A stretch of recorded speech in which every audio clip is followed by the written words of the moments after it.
Hi, everyone. Welcome to Office Hours. If you are watching on YouTube, you can. Sorry, I got distracted. I got a new message. I updated my Zoom and it goes, "You are live streaming now." You know, the new little button that I hadn't seen before. Anyway, if you're watching on YouTube, you can find out more about us at officehours.global. First hour is always general discussion about media and virtual events, whatever questions you may have. The second hour is usually something we want to spend a little bit more time on. Today, we're going to do ruthless reviews, where we pick at each other's video. Next week, we'll do audio. This week is just video.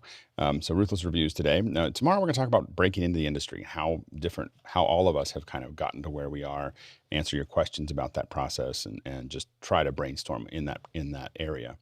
And then on Friday's going to be deep. We got Isadora for the second hour. There's a lot of folks that are very deep into Isadora that will be joining us on Friday. So we'll be talking about how to automate much of our media with Isadora. Saturday, we have education. We don't stream that. And we also don't stream the Belfast method, which is where we take over a space. So check that out. And also just remember a reminder for folks who are watching today here on Wednesday that Conversations with Tony Mobley is tonight at 5 p.m. Pacific Standard Time. And you can do a search for Conversations with Tony Mobley. If you're in the group, you can find more about it in Discord. All right. Bill, let's go ahead and take it over. And we start this morning with a question from Mike Emmett in Melbourne, Australia. And Mike says, today I produced a keynote speaker for a conference who was expected to respond to questions from the audience. He was not informed of the RTMP delay, so around 90 seconds. How do professional hosts cope with long delays like this?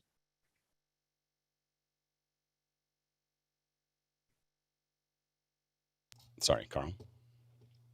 So I think the way we do it here is probably the best way. So using Mukana or Slido. So those questions have to be in text version. So 90 seconds doesn't matter. They're just listed how we have them listed, and they got by priority. They get voted up, and that way the host can just go from the top voted questions. If the host asks for more questions, there may be a 90-second delay for the new questions to come in, of course.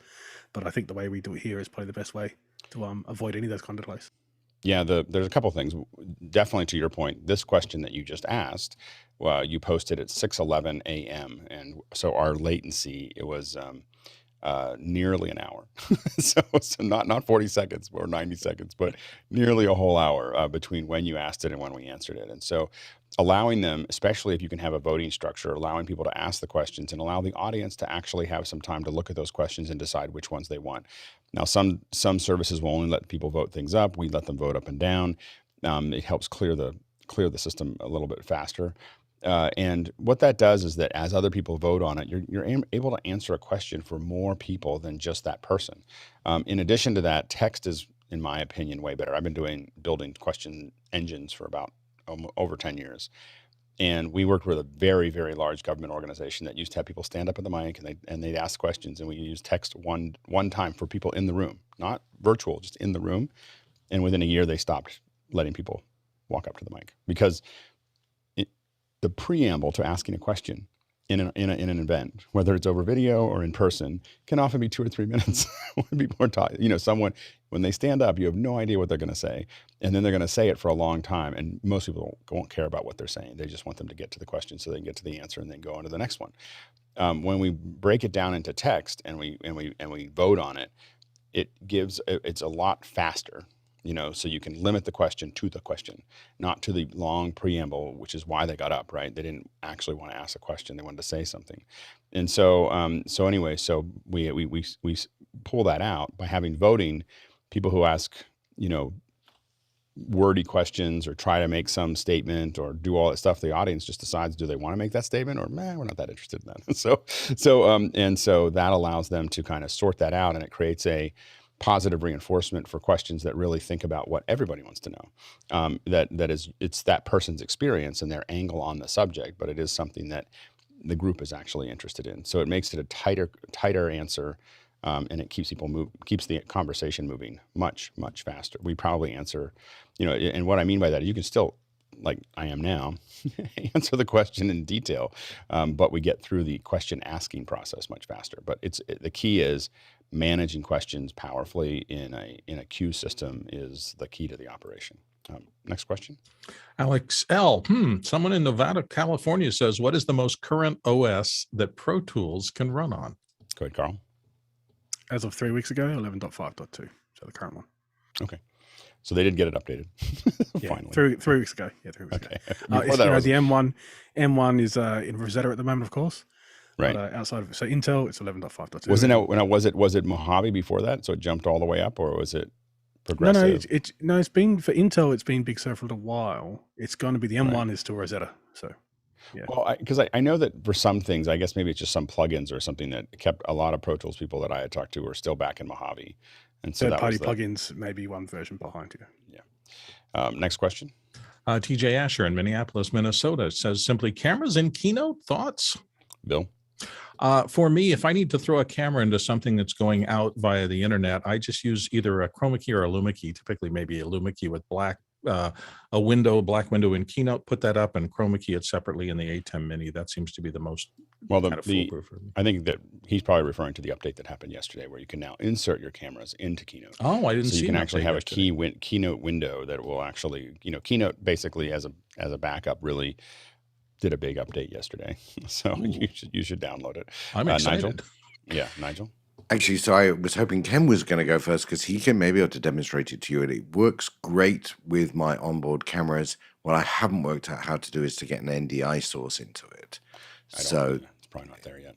I think that's generation 2, but it seems that it's really easy to use, and Ken may even demonstrate it if we're lucky. Do you have Mimo live? No, I don't think so. Because I have eCam. I could use eCam as a eCam. virtual cam. So you could then use a siphon or something to get it back in. Go ahead, Ken. Yeah, I can demo it. This is Keynote. This is the Blackmagic Studio Camera behind me. You can put multiple windows in. This here is. Are you moving that window in Keynote? In Keynote, I'm live Keynote now. You can move it around. All the options you can do. Multiple sources. You can input. So multiple sources, and while it's in presentation mode, you're able to. While in presentation mode, yeah. Wait, you're not in presentation mode right now. Oh, no. I'm in editor mode. Well, I can play it, and let's see. You can input Apple TV. Live reflection. There's all the calls to core video. Undoubtedly, so that's awesome. This is now in presentation mode. So you can't move it now, right? You can't. You can no, I can't move it. I can't move it now. No. Okay. No. Whoops. And you're on an M1, right? Of course. Yeah. Yeah. Of course. Yeah. So that is okay. That's really interesting. Yeah. Being able to, because remember that means that this is just a slide object, right, inside of Keynote. So yes, the live video, you say I have a live video, and then I want a slide object, and then I just want to go into that. So I can just cut to it. It's going to grab those live feeds, and those feeds can be from Apple TV. They can be anything that you could.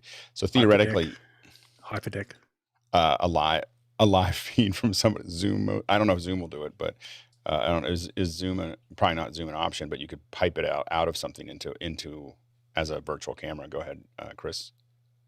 Can you perform a magic move on one of those instances between slide X and slide Y? Yeah, there isn't anything that can you rotate the object? Can you rotate your video object? Can you rotate it? You can scale it. Yeah, hold on. Let me see. Styling. Video object. Reflection. Arrange. So it should just be a texture. Rotate will be under arrange. Ooh, could you play back Final Cut in it? Oh yes, under arrange. There you go. Rotate. There you go. Oh man. Oh my goodness. Wow. So I thought it was cool. I did not realize how I made it my pick yesterday without sight unseen. I was just like video inside of Keynote. I just didn't realize how far they had taken it. Wow. Yeah. That's so if you could develop your presentation where you pick the moments that where you want to be seen. Yep. And you can pick where your video is in this. So every slide could have your video somewhere else. Right. So you could be like, I want to be a little square for this slide. Waldo? Yeah. Well, but I mean, like you can get, like I have a bunch of stuff I want to show you. So I'm going to move my slide over here. This we couldn't do in video. You're talking about something that we can go past video on, because you can be down in this corner and then you can expand up. That's where you get into the magic move that you were talking about. Move to the other corner. Could you move, could it magic move up to like half the screen, and then magic move down, and then magic move over, if that's possible, which I think it probably is. They're at all the normal functions or tools that you can do with any other shape or object you can do with the video. Can you soften the edge, Ken? Yeah, there's Too bad there's no NAB to show this off. Wow. We're gonna have to do a Second hour on there's a this. second hour coming. Yeah, because That's all I multiple can say. videos composited Yeah, together. we're gonna. whoa. I think we're all gonna jump on this a little bit and do a second hour next week. so I know next where Thursday. my afternoons just I can tell you. disappeared. Yeah, I mean this took it to a whole different We're gonna get excited when we see the cube function. I'm just Wait saying. a minute, is that and Preto is that move back, rock back and forth a little bit? Just yep. So that the reflection is the video too. oh yeah, Yeah, yeah. yeah. You can Pins, adjust yeah. the capacity of the reflection. It's just And you can have all the and you can roll into it. So it's just because it's just a texture map. So you can have any of your transition functions. Like you can drop Oh man, do the this thing where is- your It's video simply just drops Core AV. down. this Okay, is Core okay, AV element. okay, That's okay. all We've it gone is. too far. We've gone too far. Okay, Yeah, so yeah, we yeah. spent too much time on It's this. too So we're gonna do a second hour on it. I hadn't seen it when I hadn't had time yesterday to do that. So all right, next Thursday we'll have a second hour on this. All right, we'll do a whole hour on playing with it. All right, next go ahead, Chris, and then Noah. I interjected. I'm good. Okay, and then Noah, did you have anything else you wanted to I add? had follow-up questions, but I'll save them for Thursday. Okay, yeah, we'll do it. That's crazy. I just was like, oh, it'll just do a video. I didn't realize it was like an object. All right, next question. Guy Cochran in Seattle is up next. And here on the panel, what do broadcasters use for lower thirds, and how can we replicate that for less money? Go ahead, Chris.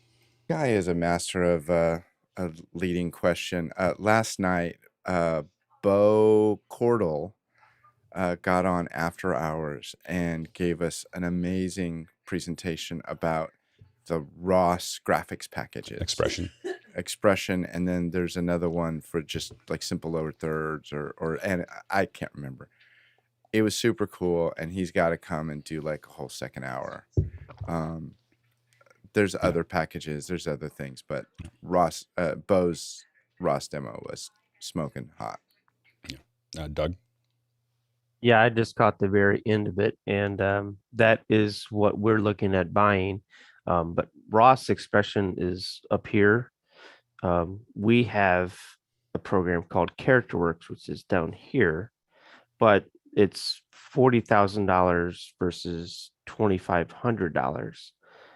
And to the question, I can build a lower third in CharacterWorks. I can build a template, and then I can feed that template with an Excel file of a list of 30 names. And then in the software, I can just do a query and update the row that I want, and it will update the graphic. And I think that's kind of what the softball guy was throwing. But it's done in CharacterWorks that way for me. But yeah, the cost difference is huge in that. Good, Jeffrey.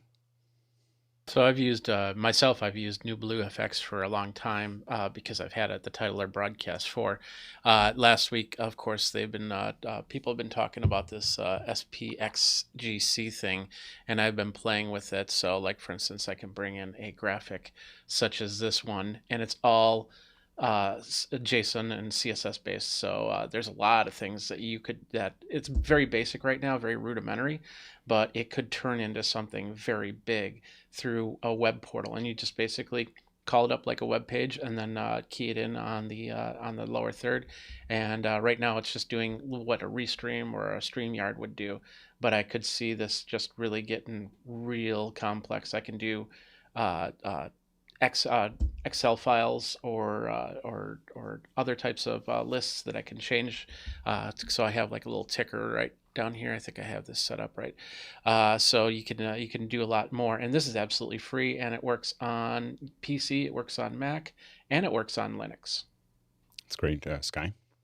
Yes, I got to stumble into last night's meeting as well. With Bo is just a user. He is working with ROS and works it exclusively with a great depth of experience. I was also going to mention Motion is what I'm currently using because Alex 4D created some amazing templates for us that I'm sure Aaron is working on creating some. Aaron, all of the, again, Alex 4D, Goldner, and Aaron Huslage are working on some amazing possibilities, but they're taking a big kit and narrowing it down to certain scripts that are pretty automated, but it's not a specialist package like this currently. Well, it's also not live. So what you're talking about, what Motion's really good at is generating live graphics. I mean, not live graphics, but graphics for post. And one of the big advantages is if you're building something for post, what Alex does a lot is he can build out a template that can be used in Final Cut where the editor doesn't need to know anything about it. They can just sit there and just turn it on and have it go and just change the text, and everything stays the same and has very complex interactions without them having to know anything about that. And that can even include 3D models at this point. So there's a lot of really interesting things that Motion and Final Cut can do from a live perspective. Like the probably one of the highest ones, of course, Chiron is the most well-known in our industry. Expression is used a lot. VizRT is kind of the big guns that you see on a lot of football games. U.S. football games. Is VizRT is a big piece of that model because it has a lot of 3D engines, and of course all of these are. And then Avid has a lot of its own systems for news and all the things that you see down below.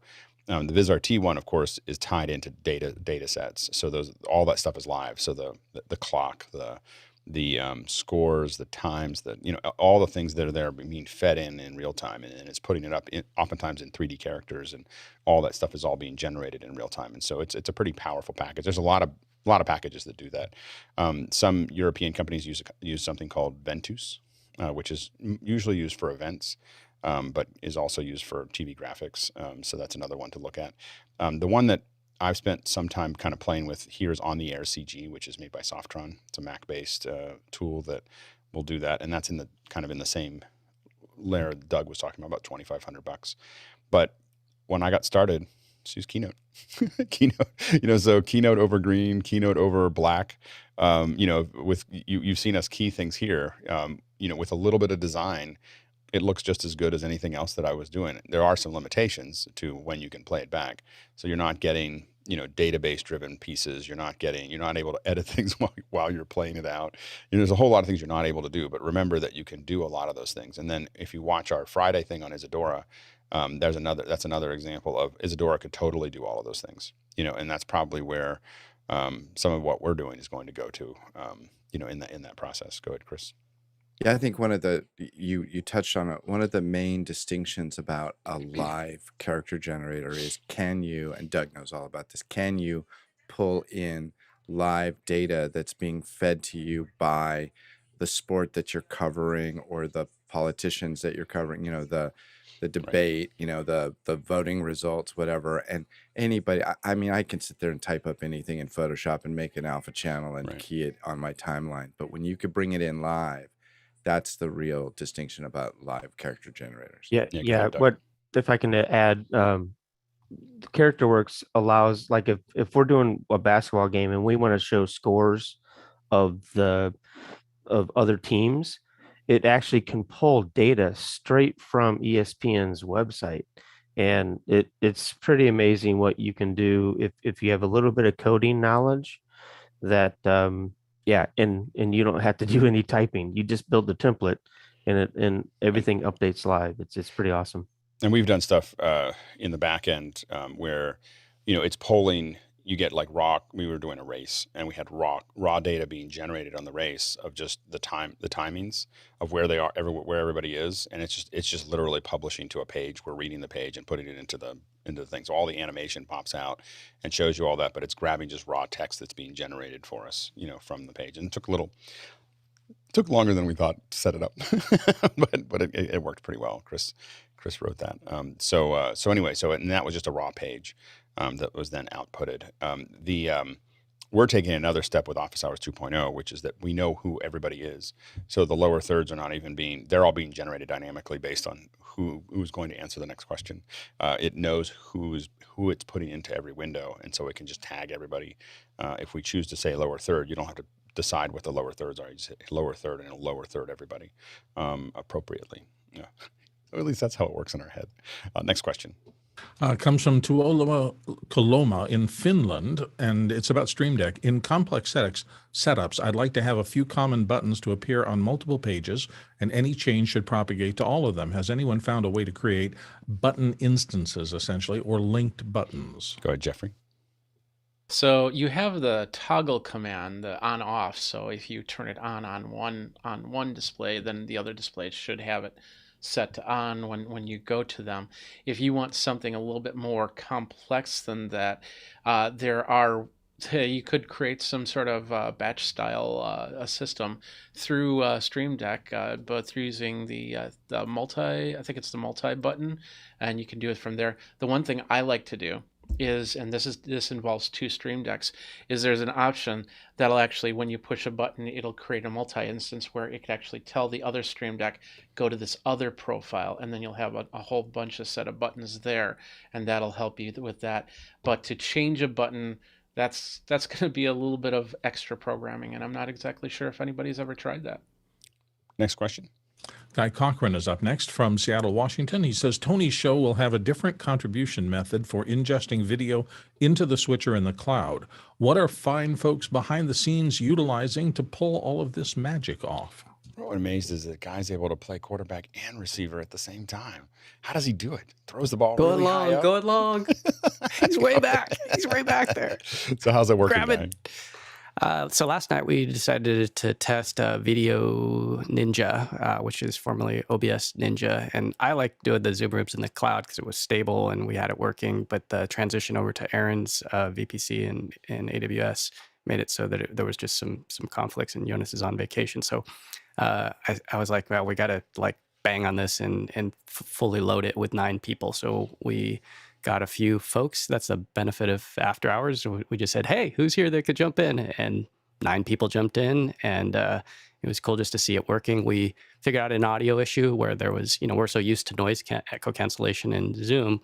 And that was a nice thing that we figured out pretty quick, was because I just used my MacBook, plain as day, just built-in microphone, just to see what would happen as a normal user. Because I think teachers is that right, Tony? Today, teachers are coming in? Yeah, so I don't know what kind of computers they'll have. Teachers panel tonight. Let me say educators panel tonight. There's going to be 9 of them. This is Conversation with Tony Mobley is a lab. It's a working lab. And so this is going to be an opportunity for people to learn a different method of producing Conversation with Tony Mobley. So please tune in. Please come and support our educators, because most of the educators are on Saturday with us. And so it's going to be a great conversation. I will say I was listening a little bit to you guys working on it last night. I just kind of slipped into the thing. I was picking up my daughter from baseball, and I've learned that my new radio is just after hours.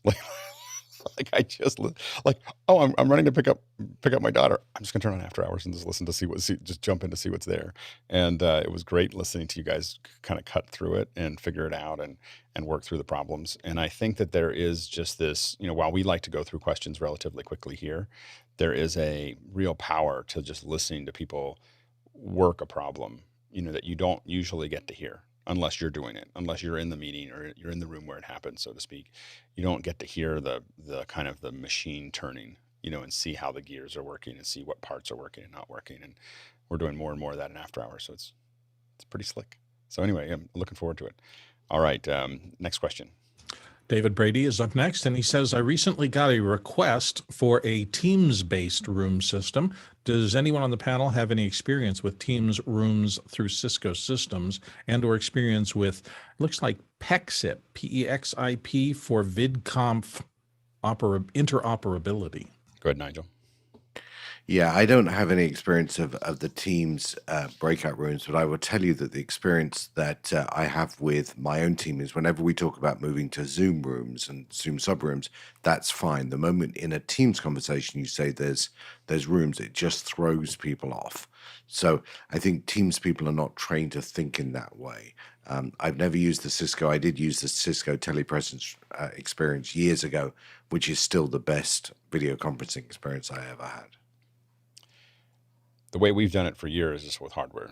So if we have multiple systems that we have to integrate, that's why we have individual computers for everything inside of O9O, is so that we can, usually it's all Zoom, but it can be Zoom and WebEx and Cisco and, you know, a lot of other, it can just bounce around between the different formats because they're all being integrated in hardware instead of inside of a software thing. And it is more expensive and it is more painful to set up. But once you set it up, you're like, oh, you're not going to be able to join us in this one thing. That one person will be, you know, connected via Teams, or this other person. And we've had ones where we've had Teams, Blue Jeans, WebEx, and Zoom all in the same conversation, talking to each other, you know, and as if it was just, they were on, you know, it's slightly higher latency because it goes through the hardware, but they're totally interacting with each other like we are here.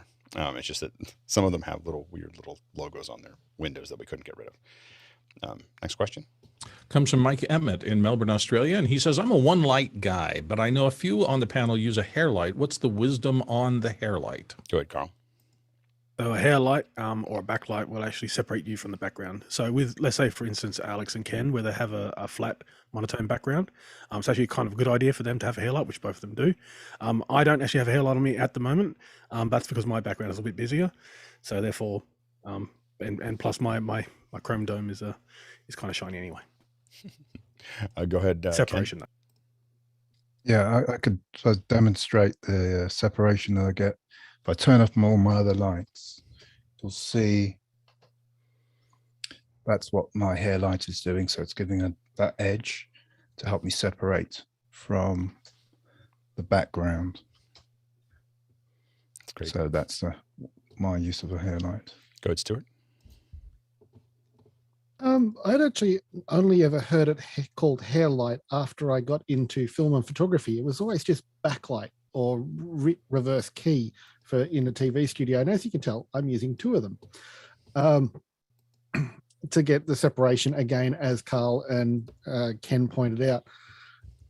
The thing is, there's two ways of looking at simple lighting. One is you've got most of your lighting coming from in front of you. 3-point lighting is quite common.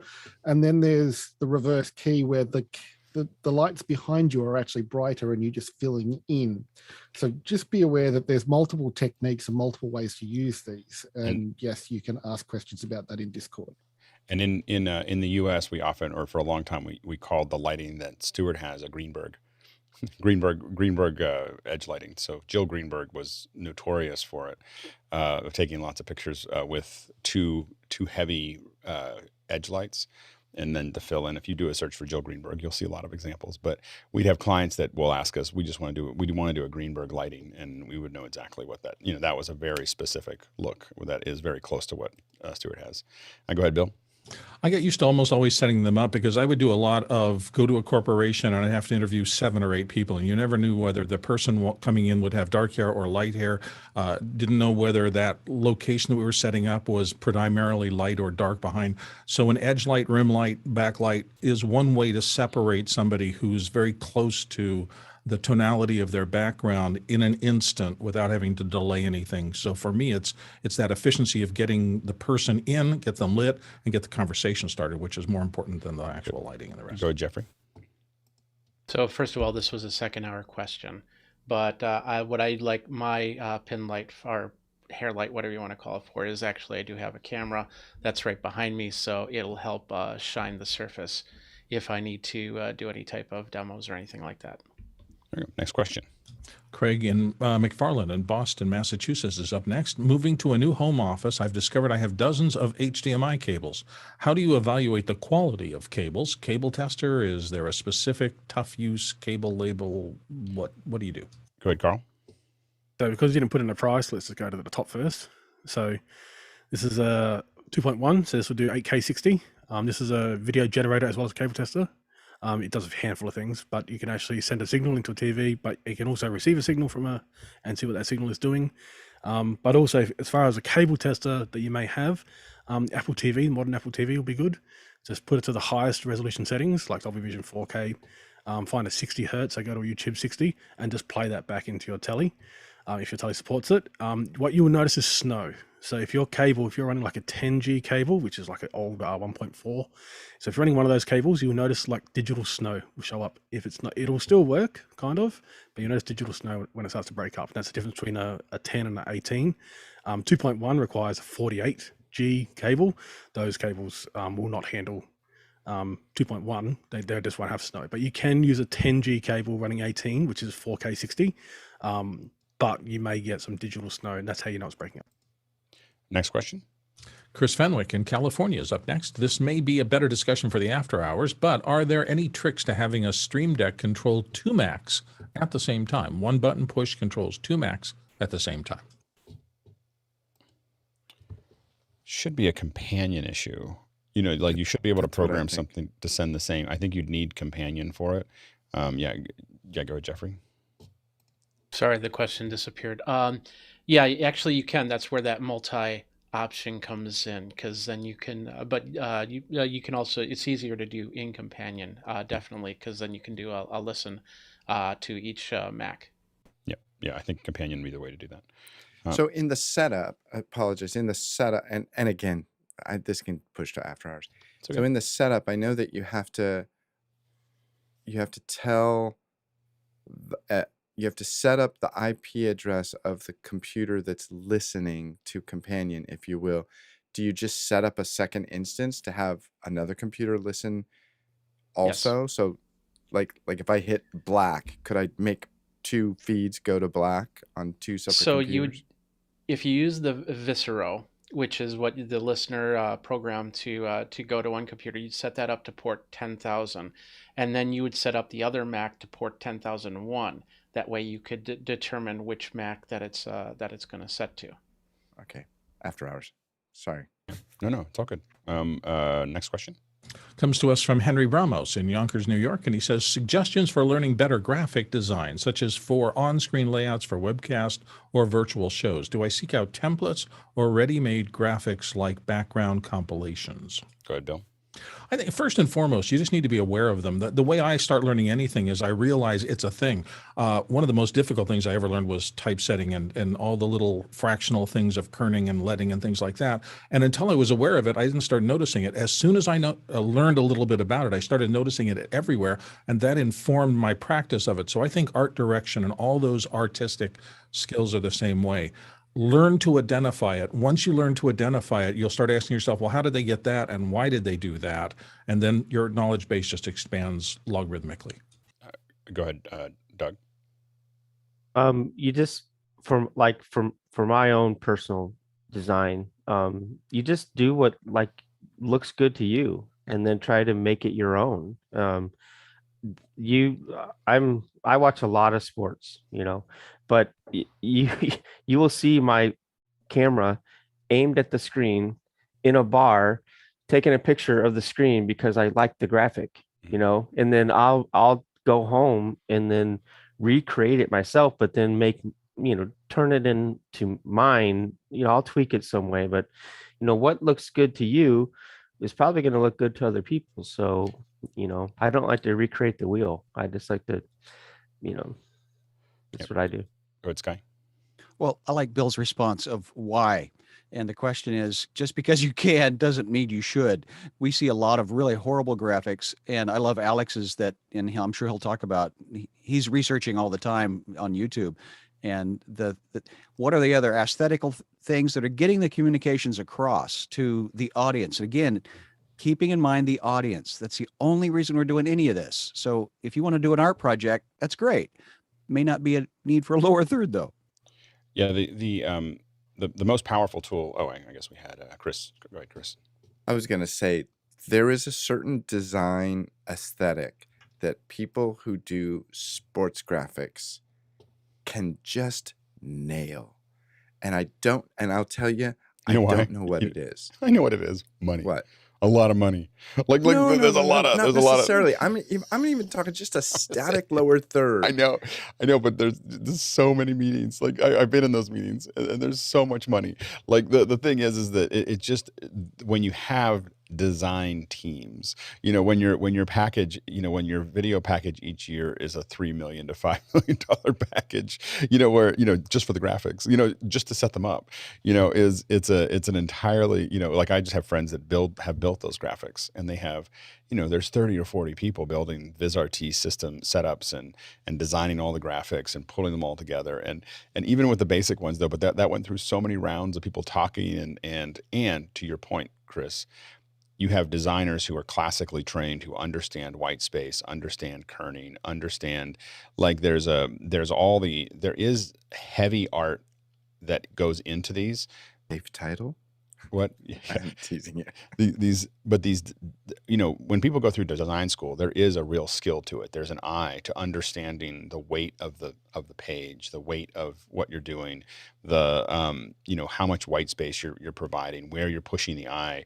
When some of the graphics we've built, we use eye trackers, and so those eye trackers, we look at where your eye goes when we put it up, and when we do these other things, but that takes time and money and process and everything else to sit there and play with, and hundreds. Oftentimes, if you're looking at like ABC Sunday Night Football or whatever, you're looking at the result of hundreds of versions. Like that were figured out with teams of figuring this stuff out. And so what I do, much like Doug, is I draft a lot. So the most powerful tool for me is YouTube TV, and the reason is because you can set record to everything. So I literally, because YouTube TV is just metadata, and I just record every live event, everything that's regularly live, football games, news, news, BBC, whatever it is. I just record all of it all the time. Like, because it's just all it is laying out the metadata inside of YouTube TV. Then I go, I'm wondering what people are doing today, because the other thing you have to remember is that all of this changes every year. So every season, people are upgrading. So this is a moving target of what is considered quote unquote modern. And so I'm watching all of those, and I'll build a library of, and I keep on meaning to do this.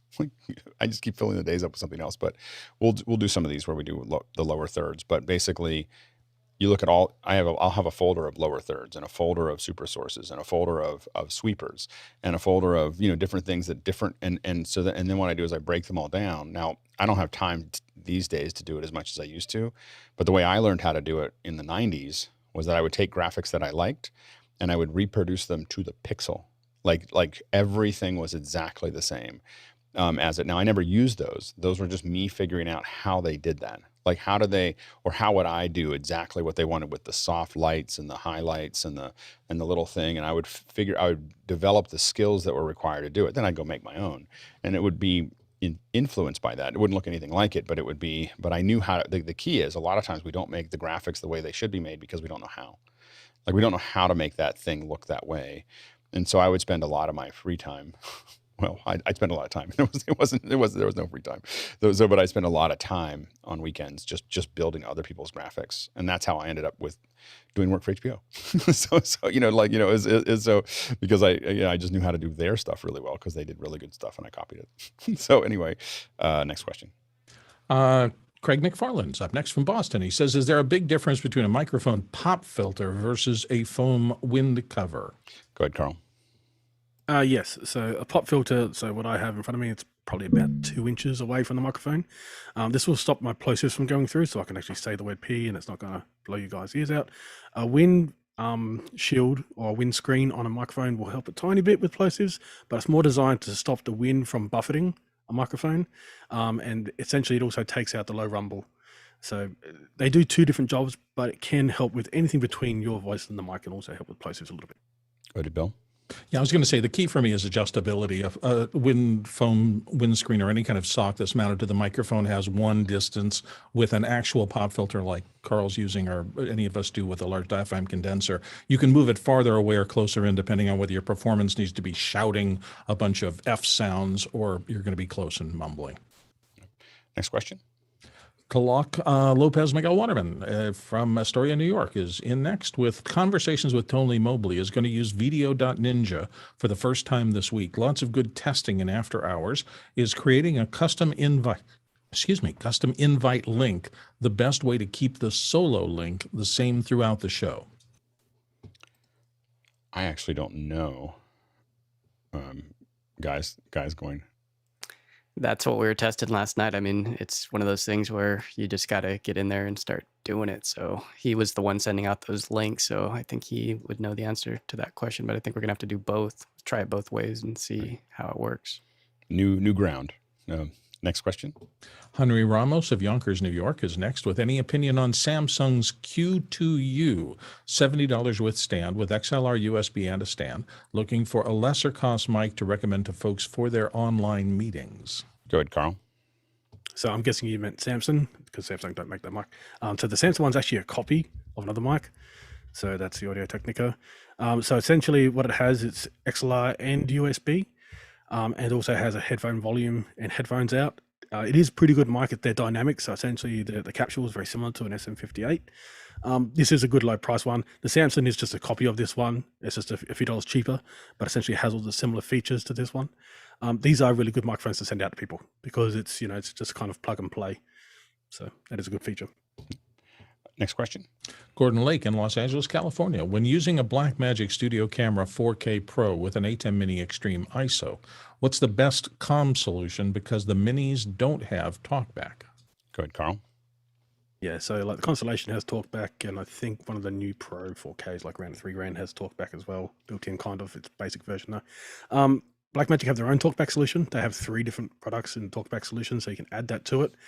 But you can also get, if you're getting the Pro, you can also get the camera connection kit, and the camera connection kit has Talkback built in, so you can do a single Talkback to that one camera, or you can add one of the Blackmagic Talkback 1U racks, and then you can hook up multiple camera, because you got to remember the Pro can be used with Ethernet and with the camera connection unit. That camera connection unit does support Talkback, so it does support it, but you need to spend the extra $895 on the camera connection unit. And this is with the, and I don't know whether this is the older. Oh, this is the new one, right? The new hotness, yeah. Yeah, absolutely. Yeah, go ahead, Noah. Yeah, so you said the best. ClearComm is definitely the industry standard for communication, wired over wireless if you can. But if you're kind of working your way down that system, I really like the SolidComm M1. It's kind of a new Hollyland wireless system that I purchased, and I'm using what Carl said with the ATEM Studio Converter, where you can break out those different channels. And so ATEM uses 15 and 16 to basically return that audio back to the cameras. And so you need that two-way communication. Blackmagic found a way to do that over HDMI, but for these larger SDI-based systems, it needs that SDI return or fiber return to get that talkback within that Blackmagic ecosystem. Yeah, and we've used a wide variety of them. To what Noah said, I mean, the ClearComm one is the most seamless one, but you pay a lot of money for it. So it's tens of thousands of dollars to get the ClearComm. So you really have to be serious and have enough that you're going to use it for to make it work. We use oftentimes a mixture of the Unity comms as well as the Studio Technology Dante belt packs. Those, so basically you're using, that allows us to tie people in remotely.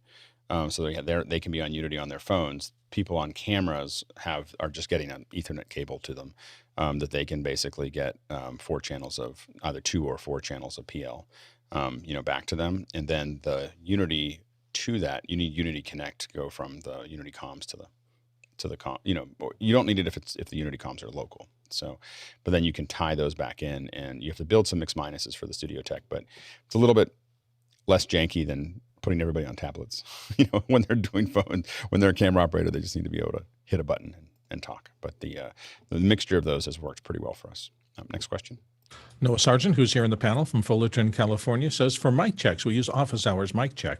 Is that a standalone app or a plugin? Any recommendations for easy to self-check tools? Go ahead, Chris. Couple things, Noah. And we talked about this briefly on After Hours yesterday. The presence of that meter is a huge commitment on Mickey's part. It is a computer, a Zoom account. I believe he runs it through Pro Tools, and it is the WLM metering thing is part of the Waves package. So that little box that we have there that we all kind of take for granted almost, it's a huge commitment that it happens. Not to mention the streaming data in and out of Mickey's house. But the easiest way to self-check is just hop on After Hours because that meter's there 24/7, I think. So Go ahead, Ken. Or you buy the plugin. Yeah, if you want to know how that's set up, if you go to the office hours website and type in the search box WLM, there's a link to WM meters where Hasmuk worked with Mickey on how that was set up. Good. Jeffrey? There are many programs that if you're going to do any type of recording or you're going to go in, the way I used to do it was go into Skype and do the Skype call and have myself hear myself. I won't be able to see a negative 24. You just got to kind of read your internal meters on that, but it does work really well. And then just like Chris said, after hours, or phone a friend and just somebody that you know, and have them listen in and hear what it's going, what that sounds like. Guy, are you still doing meeting meters? We wanted to, but we ran into some privacy issues because it's an instance that comes into a meeting. And so we wanted to make it into a commercial product, but because it was listening and, there were some sensitive meetings that it was going into. And I was like, whoa, I mean, like SEC, like you're going to get in trouble if something moves because of this, who's in the meeting? Oh, we don't know. Is this meter that just came in that we paid $5 for? So we were trying to set something, it's running. I mean, we have it working, but we just couldn't launch it when we got some legal help from fellow panelists that said, dude, you're gonna blow this up if you go public with this. Yeah, so it's still there. It's still. Yeah, the skeleton's all there. We have a beta test site where you can go in, and all it does is it's a Zoom room that would come in, and it would bring WLM in. Right now, the WLM's out, but we just proved that the concept works, and Right. I have it working, and I use it personally. So like for Tony's show, I have a room. So at the bottom, I just say invite room, and it comes into that meeting that I'm in, or I can send it through online, which is so super cool to just send in meters to any meeting. I mean, it's a nice thing to have, but thanks to Hasmuk and Mickey for making that video that helped us, set it up the way that he sets it up. That's great. Yeah, and you can use, I think you can put the meters into something like audio hijack as well. So you could have you still need a computer to do it, but you have like a little Mac Mini with well, actually, I don't know if audio hijack works. Well, an Intel Mac Mini, your older Mac Mini could take that and just pass it through and give you the meters as well. Next question. Vincent Alvarez is up next from Bellingham, Washington. He says, long ago, used a long extension cord for lights. Since we don't need the length, I left it in a circular reel. It got super hot. Was it because I needed a thicker gauge for the power demand or because it was in a coil? Go ahead, Stuart. This is a lot more interesting than people realize, and it relates not just to lights, but also to power delivery for powered speakers. Okay, the actual answer is both. If you're leaving, well, actually some basics so that people understand how things work with the electricity. The heat is from friction of electrons passing down a cable. The amount of friction or the amount of resistance is proportional to the material used, whether it's copper or aluminium, or if it's ceramic, because carbon can pass electricity too, but that's a special case. The temperature it's running, and whether it's a superconductor or a metal, but also the cross-sectional area of that conductor. And the bigger a conductor gets, the less resistance you have to the passage of electrons, which is what affects speakers. So when you've got tiny little wires passing electrons for speakers, they can have resistance, and that can affect the amount of power you deliver to your speakers. But once you go over the diameter of regular 240 volt or 110 volt power flex, it doesn't matter anymore. However, as that current flows down the cable, it creates a magnetic field that wraps around the cable. And with AC signals, such as power, it's reversing that magnetic field over and over again every time you get one cycle of the power. So that creates a magnetic field that then connects to the next one in the loop and connects to the next one in the loop, as we use in transformers to step up and down voltages, and it reinforces the amount of heat that's being developed. So the answer is both, but it's a really fun answer. Go ahead, Carl, real quick. Yeah, so it's inductance. So essentially, if you remember back in physics, the right-hand rule. So essentially what's happening is you're creating a magnetic field using the right-hand rule, and that magnetic field is really interacting with other magnetic fields, but not at the same time. And so therefore that is causing electronic friction, which turns into heat. Next question. Johnny Estias in Manila in the Philippines is up next. Strange behavior with ZoomISO. ZoomISO logged into a webinar before the panelist. Once panelist logged in, I added 3 ZoomISO outputs, but the panelist didn't appear in the dropdown. I had to quit and restart ZoomISO to resolve. Has anyone else encountered this? I don't know if anyone's raised their hand, and I have not encountered that. You might have stumped us. Yeah. I'll have to, a good day to ask that in the first hour will be Friday, because we're doing Isadora and we may be attracting someone who knows a lot about ZoomISO. Next question. Noah Sargent, Fullerton, California is back. Affordable DAW, digital audio workstation controller with motorized control. Recommended controller without motorized fader as well is another question. Go ahead, Carl. So the X Touch, that would be the one you'd want to use for the motorized faders. That's Behringer. It works with Logic. Works with everything, Ableton. It's excellent. And then you can get expander too. So if you want more faders, you can add expander to it. As far as ones without, then you're just looking at a MIDI controller. So again, that's the X Touch Micro and the X Touch Compact. They don't have motorized faders. And because of that, they just work over MIDI, and nearly every DAW can understand MIDI as well. So you're going to go MIDI as far as no motorized faders, a bit more basic, and you have to kind of sometimes map, sometimes have programmed, or the X Touch if you want it just to be pre-mapped and motorized faders. I'd really think hard about getting motorized faders. So it really makes a big difference to be able to have a direct connection between what the physical thing says and what's actually happening is super important. Next question. Craig McFarland in Boston, Massachusetts. Have you had any success using a discrete USB button for muting USB microphones? I am not a big subscriber to that because I found them to be not stable. So they just don't do what you expect them to do all the time. We got into testing different versions of everything from inline ones for headsets to other things. And so, if I want something to mute, typically I will admit that I don't even subscribe to using Streamdeck. I want a physical button that cuts that connection or opens the connection typically. Go ahead, Jeffrey.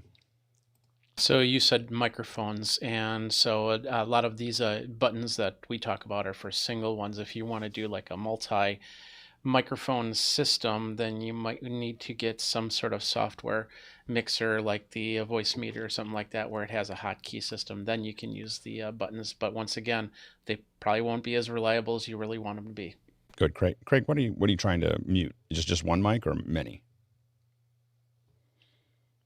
Just one. A lot of USB mics have a mute button on them, but this one doesn't. And so I've used like the Griffin button, which is really nice, clicky, single use. Then I had a separate dongle that was designed just for mute that'll go into Zoom and stuff like that as a macro. But you had one that I want to be away from everything else.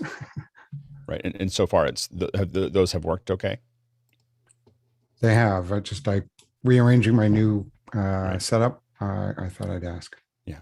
Bill, real quick. Yeah, I would think that interrupting an analog signal is stupid simple. I mean, it just works all the time. When you're interrupting that digital signal, though, it's got to retime itself a little bit. I would think that would always be a little more difficult. Yeah, that's why I use XLR. Next question. Noah Sargent, Fullerton, California. Camera lenses apparently are tough to manufacture. Are there any modern tools helping shape their development? Any crazy ideas that could help, like manufacturing from space? Let's go relatively quickly through this one, Stuart.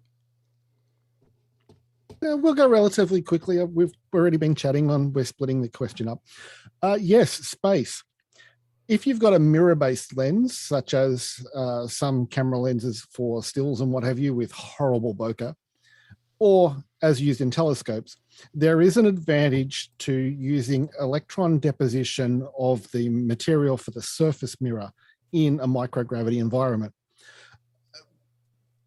It's also an advantage in manufacturing in space once they figure out how to do it, in that you've got a vacuum there, so you don't end up with the gas of the atmosphere interfering with the production.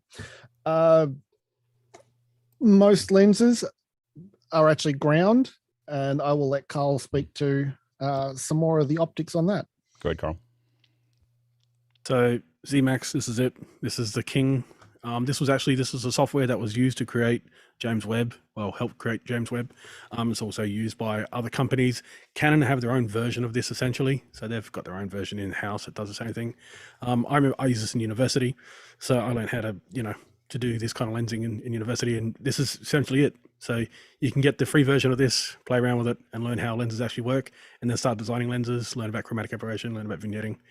And you'll actually, with this software, you'll actually learn that there's a trade-off. So that you always have a trade-off with lenses. There's no perfect lens, technically. There's always trade-offs in the real world. Next question. That's a great answer. Craig McFarland in Boston, Massachusetts. Wiring my house mostly 2 or 3 rooms, each is 20 to 40 feet from the internet source room. Should I just run Cat 6 or consider fiber? Go ahead, Stuart. There's 2 answers here. Obviously, with the amount of changes we've seen in use in the home for intranet and internet, you want the fastest possible speed, but you want to make sure you get the fastest possible speed. So yes, fiber, but Cat 5 for everybody else. The big thing is making sure that you have enough space that you can pull new things through. So conduit is the thing that's most important. It's just I think that I'm getting ready to turn my whole house over to fiber, but I'm still going to keep some copper and some Cat 6 in there. Just make it easy so I can just click. I don't have to convert it to anything. But I'm going to run in the next year. I'm going to be running TAC 12 through to all the major rooms, just so that I'll never have to think about it in my lifetime again. Go ahead, Guy. Yeah, I'd run 2 feeds just in case of Cat 7, Cat 6, whatever you can pull off, but also a string in case you need to pull it back. So string and conduit is so valuable. Like if you're running something, that's the most valuable thing is knowing how you're going to run the new thing and making sure you have enough space to do it. Yeah, absolutely. Next question. We're going to keep moving. Douglas Carmichael, you mentioned using live data from votes or questions in graphics. Wouldn't that require custom code in Mukana to connect it to the graphics engine? Yes, it does. So Chris and Andy are working together. So Chris, our programmer, is publishing the data that's necessary for Isidore to grab onto and pull into the system. So it's being written. The back end of Mukana is being written for the graphics engine in Office Hours 2.0 to tie them all together, because you absolutely would need it to be custom, and it'll keep on going that way. Just keep on tightening that solution so that all the broadcast graphics and all the Q&A and everything else are all tied seamlessly together. There's a whole bunch of pieces to that. Yeah. Next question. Johnny Ostias in Manila is back with Restream screwed the beginning of my show tonight. And I'm now convinced that I need to budget an Elemental link and use Elemental Live for my future multi-stream needs. Would love to see a second hour on setting up Elemental Live for multiple streams. Go ahead, Ken. And I think we're repeating this all the time, but again, if you go to the officehours.global website, type in Elemental, we did a second hour. It was on the Elemental UHD version, but there is a second hour there. And there's a second hour even earlier that is the Elemental link itself too, when it first came out. So we've covered both of those to some degree, but we could definitely do more in showing how to do multiple ones. And we'll be talking about that with Office Hours 2.0 as well. Go ahead, Jim. Yeah, I was just going to offer, we're doing some testing for a couple projects, and be happy to jump in on a after hours or second hour to cover that. Multiple stream destinations, multiple audio channels, those kind of things. Yeah. Oh yeah.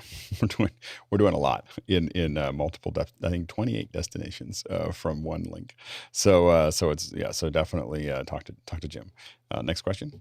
John Patton in Venice, California says, when delivering a Final Cut Pro edit job for a client, what do you most often deliver? Final images only, or do you include the full editable project files if requested? Go ahead, Bill. I do not, unless it's a high-end client. High-end clients who are likely to hire professionals to do a re-edit, I'm happy to turn over all the files. I never do that with low-level because I do not want work that has my name on it to be recut by somebody who might not know what they're doing and turn my project into a disaster. So typically, they get the master that's finished. 99% of my clients are totally happy with that and never ask for more. But if the client is a high level and they do ask for it, I'm happy to give it to them. Next question. Chris Homburger from Wilmington, Delaware is in next. First hour questions go here. If so, Noah, what are those in-ear monitors you're using? Go ahead, Noah. They are Ultimate Ears, the fifth one. They have different levels. So 5 is the one I'm using, and they're 5 years old actually at this point. Next question. Douglas Carmichael has the last one in the group, if I'm correct, or we can move some more over. In discussion of supersonic executive transport, it was said, having top officials show up at the right time can be more than a symbolic gesture, particularly when it comes to disasters or war. Is infrastructure the Achilles heel of virtual? Go ahead, Josh. Well, I think that could be more than a symbolic gesture, but as it becomes more and more capable to do things virtually, and especially someone that's significant value, I think will be more and more risk averse. I mean, if your virtual presence disappears, you can hit the reset button, but if your rocket blows up, that's a little harder to repress. Go ahead, Stuart. This question is kicked backward and forward to notes so many times, and I've so much wanted to see it come to the panel. I'm so happy. Hurry up. We're Firstly, already over Douglas, time. if you've got a ticket on a supersonic transport, I'm there. I want it. But the real problem here is that the infrastructure is its own Achilles heel. Try to pitch it to the public now that you're going to spend that amount of fuel and have that carbon footprint to transport one person to a meeting somewhere. And it's going to be a nightmare for shareholders. It's going to be a nightmare for politicians when they try to get it done. There is a company working on a supersonic transport for a business jet. It's called Boom. Their major backer is Sir Richard Branson, who also had put in a pitch for buying the entire fleet of Concorde when they were grounded. There is probably a market for supersonic, but unless it stops using a heck of a lot of carbon, it's never going to fly. Go ahead, Carl. So I was in the room when Elon Musk announced point-to-point travel. Point-to-point is going to be pretty important with Starship, so you can get from one side of the planet to the other in like 30 minutes. Cargo is going to go first. So disaster relief. You need to get medicine. You need to get supplies. Cargo goes first. There's usually doctors on the ground already where it needs to go. It's supplies, and that's what you actually see with celebrities who own planes. They're flying in cargo. They're not flying in doctors usually. So cargo from point-to-point travel with Starship from SpaceX will be first. Then down the road, you'll see point-to-point travel for people who can afford it, and then the price will come down to where it's just a transatlantic flight. And I think that it's what we have found over the last decade is that most executives, when given the choice, will not fly. Like they'll just come in virtually, and that as the technology got better to do that, more and more of them have chosen to come in over some kind of video conference, and that also for decision makers when you're talking about disaster or conflict or something like that, they have very hardened ways of doing that. so they don't have to. They need to get to a place that's local to them because it's considered it's also a security issue to start moving them around. So that's not that doesn't. Virtual is really taking over a lot of those general communications. It will be great for people to get to one place if they have a series of meetings and they have things they want to do in person. That's going to be being able to do it in 45 minutes or half an hour or an hour or whatever that is. But we still calculate all the other time around it. There's the getting there, there's the getting out of there, there's the security, there's the, so for me, for instance, if something's going to take 5 hours to get to the airport, wait in the airport, take the flight, so on and so forth, 5 hours or less, I'll just drive because it's faster and I don't have to deal with all that. So anyway, so I think that, but we've worked with many executives where we move them anywhere in the world from up. Usually we set up either in their office, but typically right next to their office. So they continue to work and they walk out and they lose the time it takes to have the conversation. And then they go back to what they were doing. And when you're paying people sometimes millions or tens of millions of dollars a year, it's really not worth it it's a really expensive trip to send them to Singapore or to the Seychelles or wherever that meeting's happening. And the only thing that's been holding this up is connectivity, and that's slowly going away. All right, let's jump to the Ruthless reviews. All right, so this is less of a Q&A and more of us just picking at each other and just seeing what we think of each person's setup. We've got scopes. It's very important here. So we see the scopes here. You can take a look at them there. You can see in mine, for instance, that my forehead is just a little shiny, and you can see it peaking on the scopes. Well, when I wipe it like this, see it goes away, and it's no longer peaking. Anyway, so so that's so this, we can look at the scopes down there. We can talk about it. What you're looking at if you're watching is you're looking the Luma, which is the largest one there, is showing us just where the peaks are. And then you have, when you look at the red, green, and blue, you might be looking at balance, for those as well. So if you want to look at those, you can. But outside of that, we'll just go from person to person. Go ahead, Guy. Yeah, if you want me to pin somebody specifically, I got to do it on the panel here. So then we could actually do a 2-up, a side by side. If you want to show what you were just talking about instead of gallery view, just let me know and I'll pin that person, and that way it'll lock on them. Otherwise, it'll go into infinity if it sees itself. If you try to spotlight the meters or the scopes, it just sees itself. Okay, perfect, cool. That's right. So what we're going to do is we're going to go through. We're not talking about audio today. We'll talk about audio next week. And for those watching, the reason that we do these is because it's just the best way to get better at it.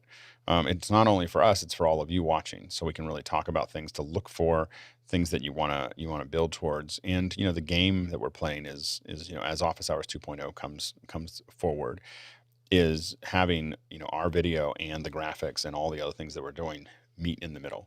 Where the individual frames are broadcast quality, and then we add broadcast quality on top of that. So anyway, we're playing pretty hard, probably harder than anyone else in the world. And one of the things that I'm a little low right now, but one of the things that we've been looking at is really trying to get if you think about the eyes, one of the things we talked about before is having the eyes, what we're trying to shoot for is the eyes being kind of on that upper third line, or somewhere near it. So this window here that kind of goes back and forth here, and then having, typically the mouth, or so, kind of in the center line, and so that kind of sets our scale and setup and so on and so forth. And we are going to try to always generally have people move towards the center of the frame. And the reason for that is that we're going to have a big automated system that is going to basically grab onto people and put them into super sources. And so it's important for us to kind of figure out how we all look in that area. So I am, let's see, I guess we're just gonna have people raise their hand on this one. This is the first time we've done it with the new system. So I'll go first because I'm just gonna go in my order that I see everybody in. So me and Nigel will be next. Then what are people's, anyone want to pick at it? I guess not. Yeah, go ahead, Noah.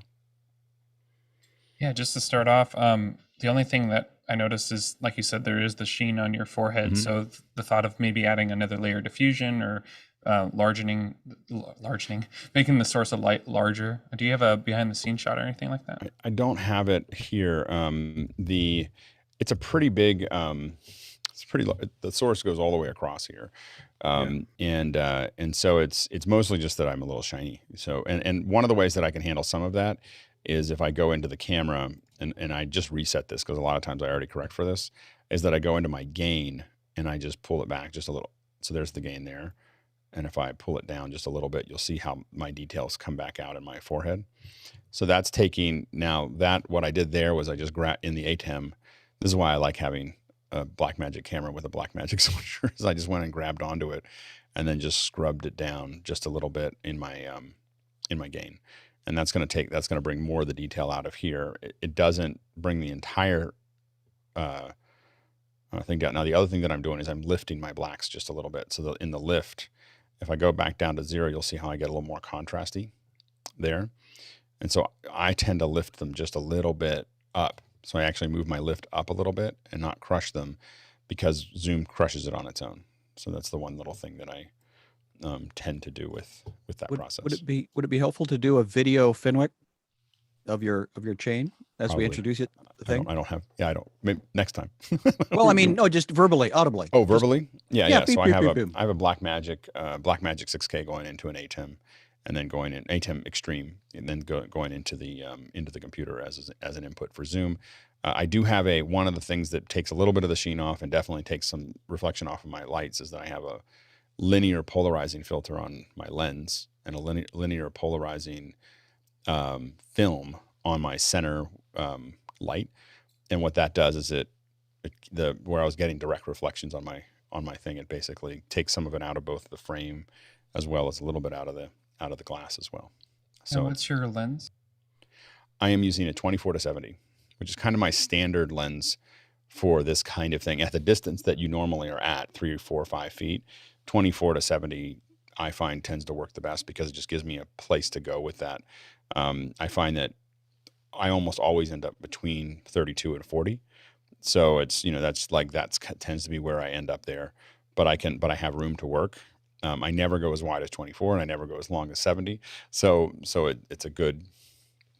So we have, when we buy our standard kit lens is the Canon L series 24 to 70 is what we use for our setups.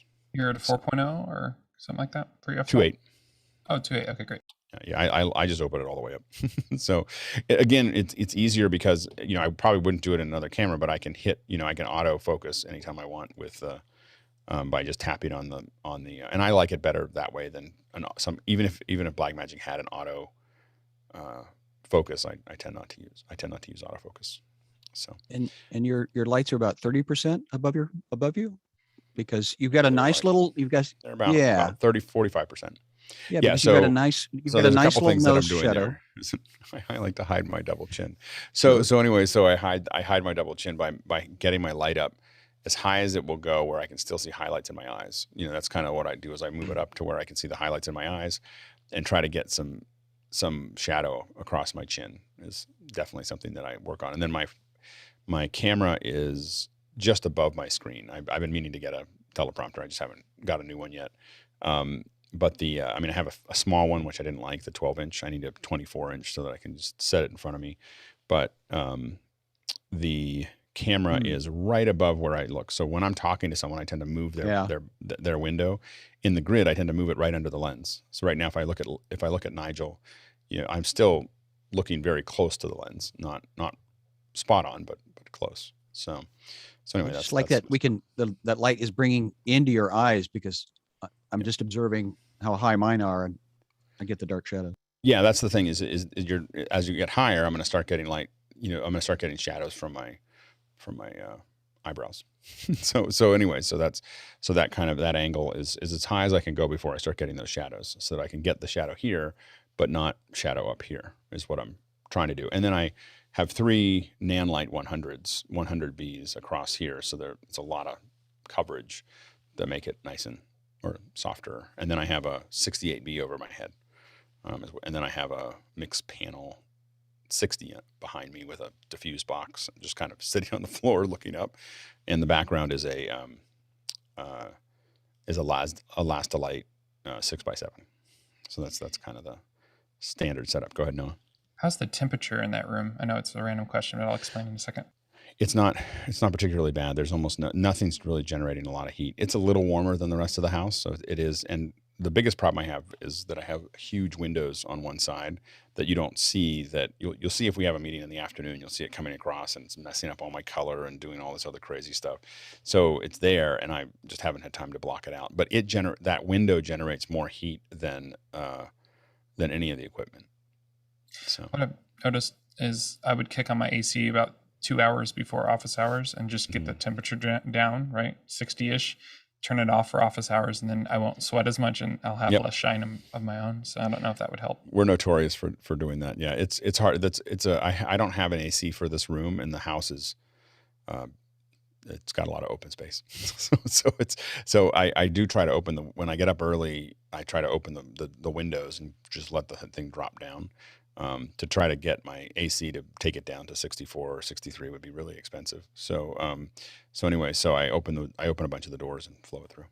Anyway, can you put those Nanlite lists in someplace in Mukana or something? Someone can write it down. I'm not going to put it in, but it's 100. It's the Nanlite 100B, Nanlite 100Bs, I think are what they're called. Thank you. They're bicolor 100s. Anyway, now we're going to jump to Nigel. Let's go to Nigel. Okay, well, I have to try and chew gum and walk at the same time. So let's see if I can pin myself to the screen. Can you see me? Oh, we see you. Good. Blackmagic 6K Pro. I have a 40mm 2.8 lens on it. I have 2 Elgato lights there, a couple behind me, and I've just added this thing, which is a Art Novian sound diffuser for another day. Oh, interesting. It's really, really cool. normally I wouldn't put those lines behind it, but it actually looks pretty good. Are you what the depth of field works? It's a little busy behind you. I think if there was any way to shorten the depth of field a little bit more, do you know what your camera's set to right now? As far as I know that it's set at 2.8. I can't see. I mean, I don't know what it's actually right. What it's at, but it's I don't know if it's wide open. Yeah. Well, and what was the lens again? It's a 40mm 2.8 Canon EF. Yeah, I think that. Yeah, so I think it looks nice. It's a nice frame. I tend not to put things that are complex behind people if I can avoid it, unless I can get it far enough back that it kind of drops out. Like Carl, who's next, has stuff, but it's a lot further behind him, so it drops off out of focus a little bit more than that. So that would be the only concern. That would be my only concern there. But otherwise, your frame has gotten a lot better, and your color seems a lot better. Have you updated it recently? Yeah, I mean, I do what you taught me to do, which is every day I start again and I do it again, and we're okay for about another hour, and then the problem you have on that side, I have on that side, which is, the sun's going to come up in Texas and I'm going to lose it. So we're going to have blackout shades put in this room with channels on, so that will actually take it down. So this is about the time it looks best, and then it'll be gone in about an hour. Right. And then you have something red over your right shoulder. Is that like a little red leaf? Is that so over this one? No, the other one. Yeah, that one. Yeah. So I have two little lights, one with a purple and one with I'm not good at this. One with a blue gel on top of it. Right. And I don't know whether just to take both gels off, keep gels differently. No, I think the gels are fine. I would just move it so I don't see the filter in the frame. Yeah, you can see the edge of the light. So that's so I would just move that out of the way. I tend to go towards, kind of more neutral and cool than warm, but I think it looks good. I think that's my tendency towards it, because I think it makes I think that when you have anything that's warm behind you, it tends to mean that your face is, your tonality is competing with what's behind you. So I tend to lean towards cool colors, but I think that this one looks really good. It's a good frame. Yeah, I'd be interested when we do the sound next time whether this Art Novian thing behind me is making any difference. But I'm in a square box where the sound is bouncing everywhere. Right. So these diffusers are designed to sort of kill that experience off. And we can talk about that next week. But usually, where I want that diffuser is in front of me. On the front, right in front of me. I have stuff. I try to do two things. One is I rotate a little bit so that I'm looking into a corner as opposed to a wall right in front of me. And two is I have a moving blanket in front of me right out on the other side of my camera, so that it just sucks up that it's what's right in front of you is taking that sound wave and killing it before it gets to the rest of the room. But the stuff behind you, I'm not sure how much that will make a difference to the mic. It might make some, but you're blocking some of that.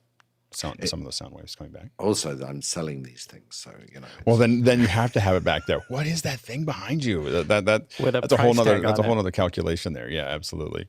All right, good job. Okay, we're gonna jump to Carl. Any? I'll tell you what my chain is first. So it's Canon 5 DSR, which is 50 megapixels of overkill, full frame. Nifty 50 on it. It's at f2, I think. I've stopped it down just to f2. It's an f1.8, but f2. Essentially, I'm going to ATEM and then into the Mac, straight into Zoom. Lights is just a Westcott LED light, very basic. It's just single light in front of me. And the background's just being lit by an overhead light, which you can see shiny on top of me. Everything's 5600 in this room, so I don't have to worry about that kind of stuff. And the Canon kind of tunes me in and keeps me a little bit pink, a little bit natural. But yeah. I might be tempted to warm up that frame, that'll just a little bit, just ever so slightly. Just warm up the look a little bit, but that would be my only thing there. And the vignette is natural, right? You have a light back there hitting the vignette. Well, we've talked about it so many times. So the vignette would be partly from the lens because it's wide open on a nifty 50. So that's one. The vignette's gonna be from the lens, and two, there's actually darker stuff on the bookshelf towards the edges. Right. So it's just kind of an optical illusion. Yeah. So I could put all the bright books on the edges, I guess. But my guess would be the lens, because the nifty 50, that is one of the things where it does. That's why I kind of stopped down at f2 as well. Just give me a little bit more depth of field and get rid of that vignette a tiny bit.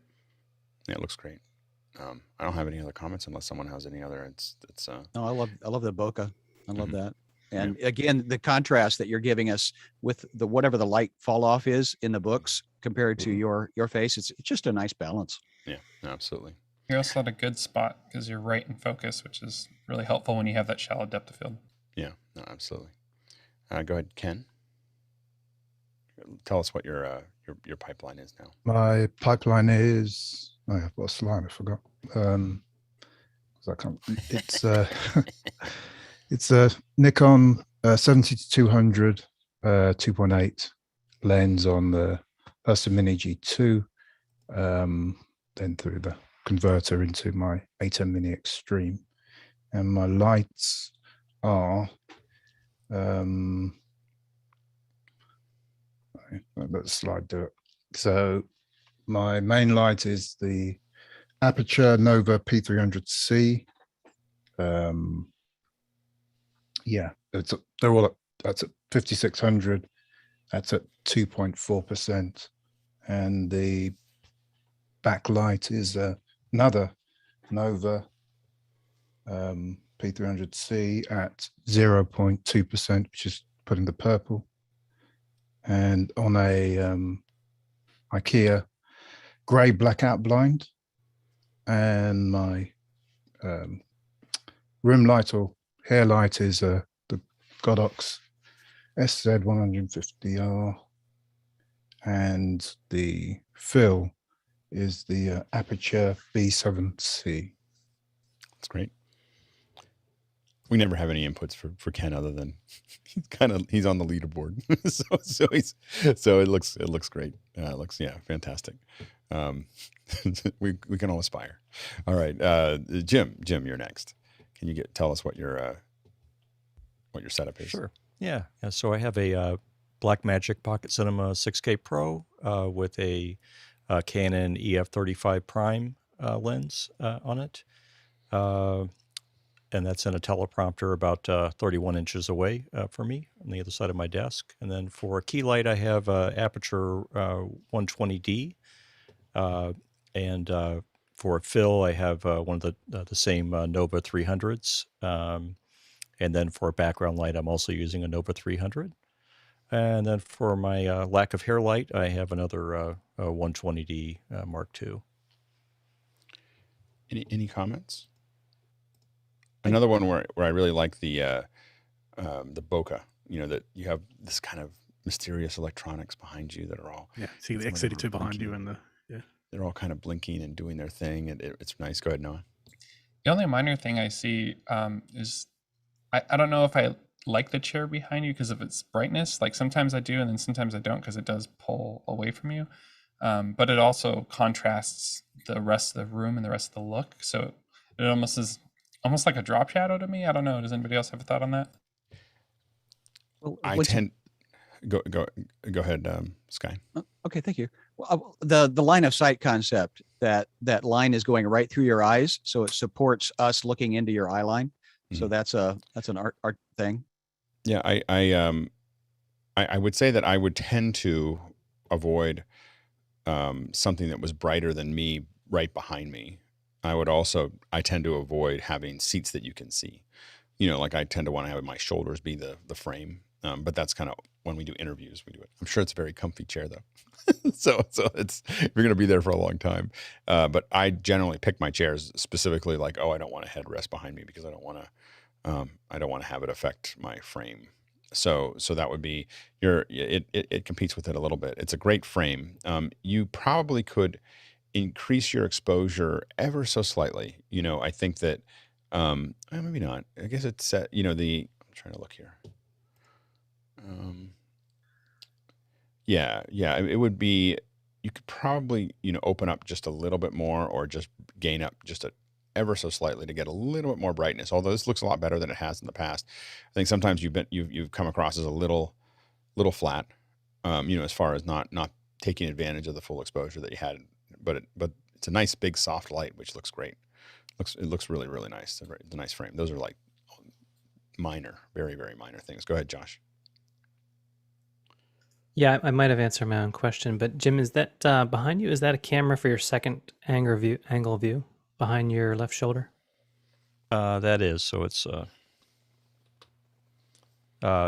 so I have a camera for the looking at the advanced panel essentially. So Okay. when we're doing behind the scenes shots, it's something that we added. So, Okay. I was just going to ask if it was functional or decoration, but obviously it's functional. So yeah, it is. Yep. That's good. Go ahead, Noah. And you do have just a little bit of reflection, obviously, in your glasses. And are you already using a polarizer on your? No, not lens? yet. It's on Okay. my list. Yeah. That So I might- need to get some We'll see. some film. Yeah. I actually I've thought about it a little bit. I kind of like it, because it kind of says glasses there, just kind of, but it doesn't get in the way. It just kind of has a nice soft little thing. So that's why I didn't mention is I actually kind of like that look myself. Go ahead, Carl. So linear polarizers on lights and cameras are a catch-22 with skin, especially paler skin. It will show aging faster, really fast. Yeah. No, So avoid it when you're with most people. I would there's suggest.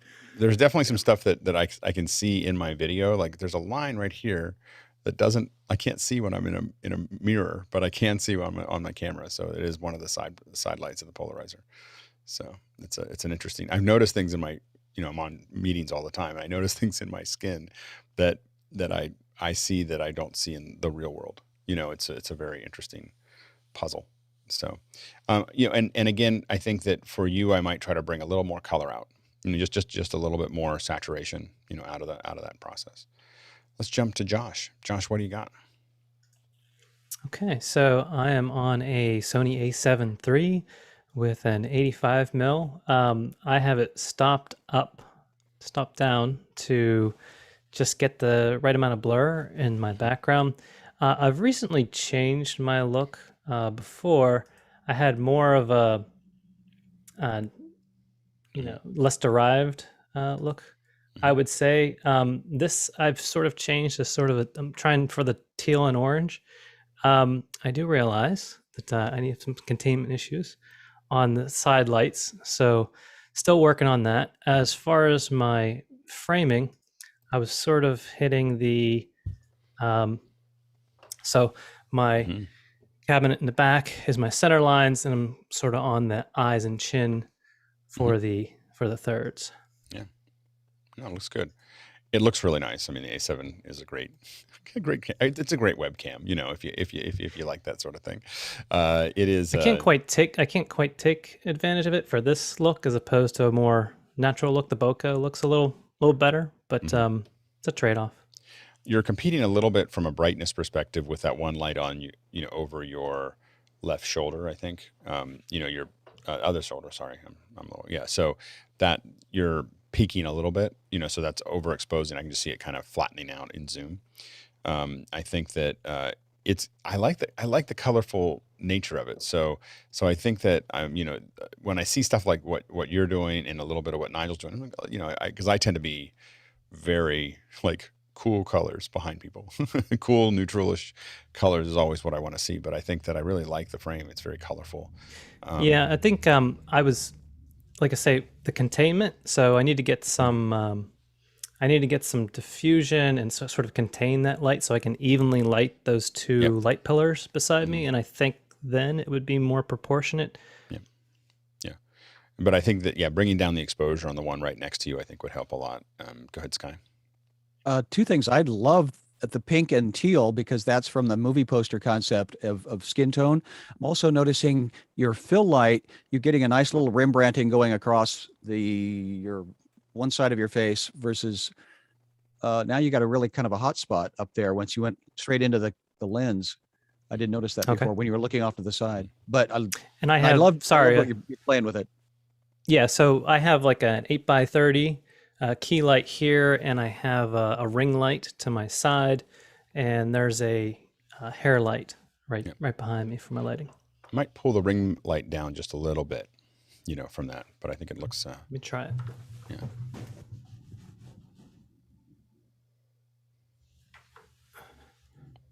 Too much? Well, it's now you can go up one third to stop. Yeah. Okay.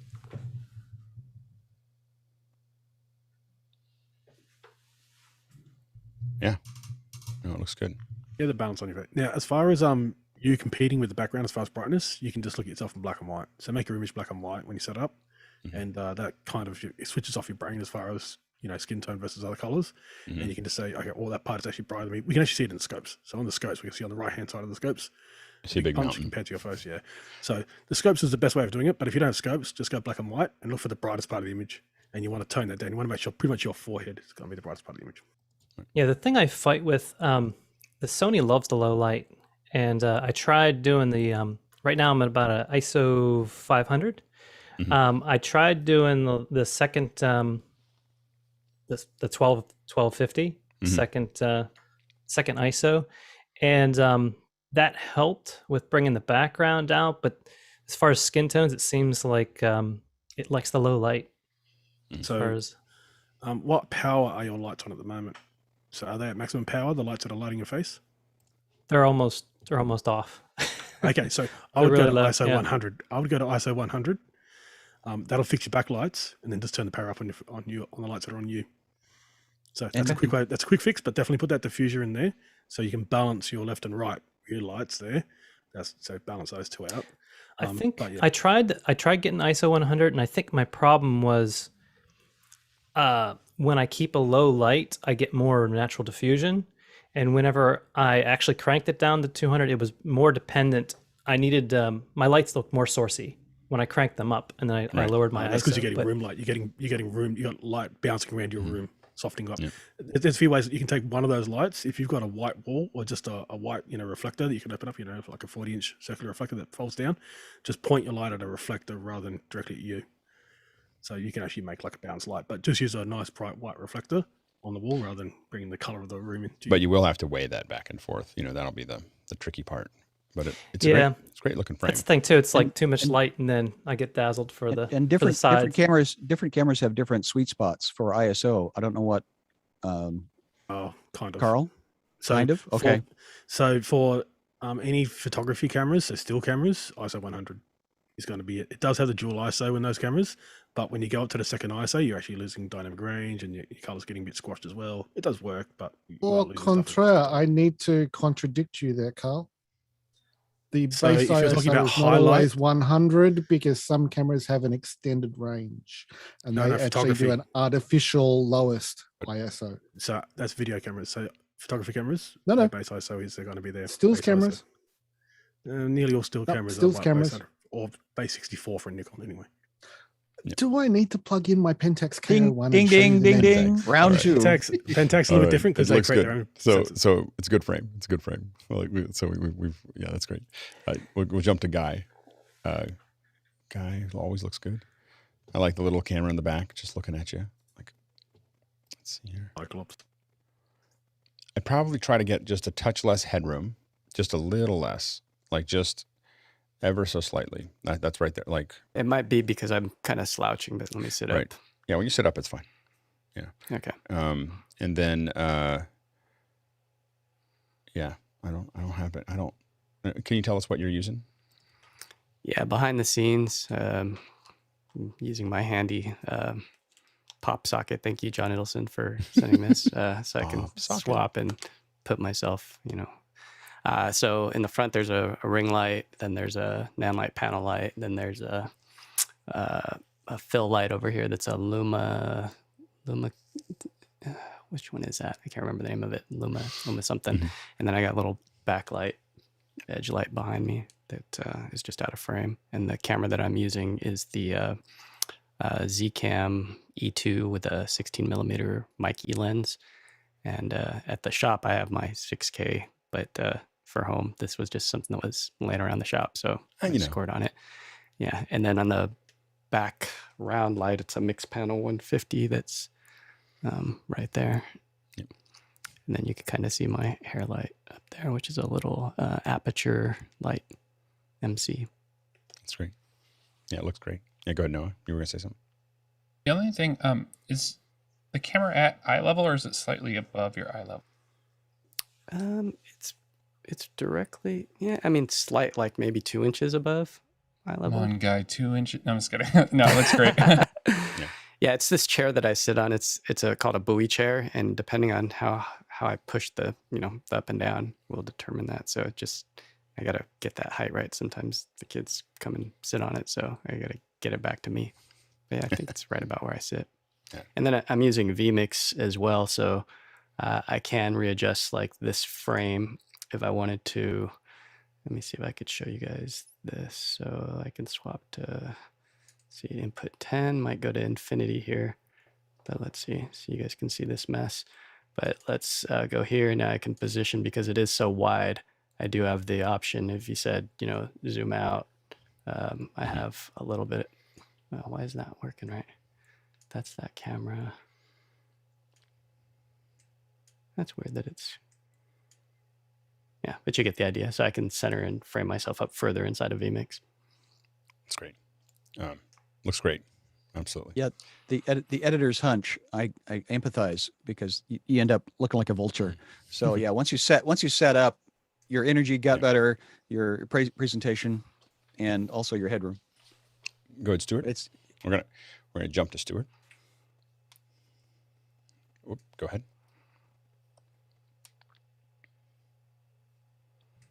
I needed to bring the panel view back to the foreground so I could actually do anything with it. Okay, so my setup that I'm using today, I'll just grab the appropriate screen and put this is my camera coming up. A Sony VG900E, so that is a full frame camcorder. So as far as I recall, that's the largest sensor available on any camcorder that's interchangeable lens. I'm not using a Sony lens at the moment. I am using a Pentax f2 35mm. That's currently set at around about f2.8, I think, somewhere around there. It's just adjust to what looks decent. It is lit with a LED Vance panel that is actually sitting flat across the monitors and bouncing off of a piece of core flute, which is stuff that looks like cardboard but is actually made of plastic.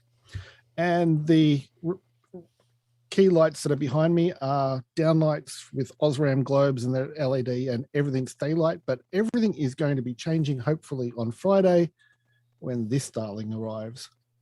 And that is an FA Star 2870 Zoom. That's great. The overall, I think it feels a little dark.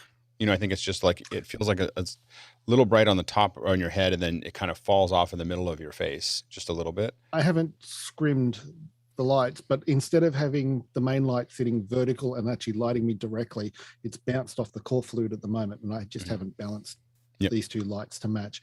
A little bit of diffuser on them would help. And no, I'm not using any filter on front of the camera, but I am using a shade so that any light coming from those key lights doesn't hit the lens. Right. Yeah, go ahead, Carl. Yeah, so you're probably the front, either your light at the front, if you can't turn it up, then you want to turn your exposure up by maybe 1/3 of a stop, half stop. And then definitely have your two side lights. So definitely have them come down, maybe 1 or 2 stops. Yeah, bringing those down is going to make the biggest change. Yeah, and I would love to get it. Well, it's nice also to have running at 0 dB on the camera and 1/50th of a second. And 0 dB is the base ISO on the VG900E. And the background is a little dark, you know, as far as like we kind of see the camera back there, but we don't I mean, we just see the highlights on the camera from from what Zoom does to it, at least. So yeah, that means Zoom's changing it a lot more, because when I look at, like, if I go to hang on, we'll just swap which cameras I'm using. Cookies. Gee, I wonder what those the were. exposure on the cookies is amazing. Yeah. Okay, so you can see there's the VG900 there. Yep. And we'll just change that over to Discord. But what I was going to say, there was something I was going to say, and my train of thought has just gone crash. No, it's fine. Anyway, so that's the only thing I would think about, maybe trying to bring up a little bit of the light there to the background and what have you. The background, just having a little bit more of a background back there, because right now it just looks like black with a highlight of thing. Okay. And again, what I'm thinking about is mostly how you'll look as we get to Office Hours 2.0 and we're cutting super sources. I think you're going to end up looking a little darker than everyone else right now. I should point out this display here, at the, like underneath the lens, is the NDI monitor. So I'm normally looking at the background, and when I see the background here, it is actually a little bit brighter than what you're seeing through Zoom. So Zoom is actually changing that. Oh yeah, it does. It definitely does. So you have to kind of lift the blacks. Yeah, I mean, I can see the ripples in the curtain. Yeah, we can't see the ripples in the curtain behind the. We just see black. Yeah, anything. Yeah, Zoom definitely crushes the blacks. So that's and it does it because most cameras, most web cameras are low contrast, and so Zoom just automatically just goes, oh, I'm just going to push those blacks down. It makes everybody look a little more vibrant. So if I was to do that, do they start to appear now? Not a little bit, but not really. Yeah, you may just have to think about exposure. I can see it a little bit now, but it's just a little hair of it. All right, let's jump. We got a couple questions, so we're going to keep moving. We're going to jump to Tony. Tony, you've come so far. Like I was looking at you this morning, I was just like, wow, Tony is really. Can you tell us a little bit about your setup? So I am using the iPhone XS, 10s Max as my camera. I have the Filmic Pro settings for my resolution is 4K. I have the iPhone going into the ATEM Mini. And so that is pretty much my chain right now. I switched it to 4K, even though I know the ATEM is only putting out 1080p, but I can see a difference in terms of it being on 4K versus 1080p. And I can switch to my, let's see, I can switch to the IC1C video. And so you can see the iPhone and it's on a stand, and then that's on some books. And so that is my setup. That's great. Any comments from the panel? Yeah, go ahead, Josh. Yeah, Tony, and I was surprised when you showed us the behind the scenes. You're kind of looking up at your camera, and so it makes you seem a little smaller in the frame. And I noticed when you showed us behind the scenes that you did have some of the stands that were sort of fixed length because they were on top of the bookshelves. I wonder if you might be able to, are you doing that because of you're trying to see certain things on the screen and try to keep the camera out of your view? The last time that I had a Ruthless review, it was stated that I needed to put the iPhone and the tripod on books. Yeah, no, I actually was the one probably that asked you to move it up a little bit. So usually I tend to be, the camera should be at forehead level, about, as opposed to looking down, so. And that's what it is. It's basically a forehead. It's the camera is right here. Well, the iPhone is right there. Yeah. And so, so I think it looks good. I think it looks good. With the challenge is always, especially when your complexion is darker, putting white behind you is always much more challenging as far as separating you out from the background. So the white shelves look good. What I like about the white shelves is that they all have things that mean something behind you. So I like that they're there and they're put there. The thing I would think about is what I could do to make those a little darker. You would come out a lot more when we're, a lot of times when I'm working with folks that have darker complexion, I try to put a darker background behind them, so that they're not, because what it does is it kind of nails, you can only do so much as far as exposure when you have a white background without it peaking, like you can only bring your own exposure up. And so that's always going to be a challenge, with the white background. So, but it looks cool.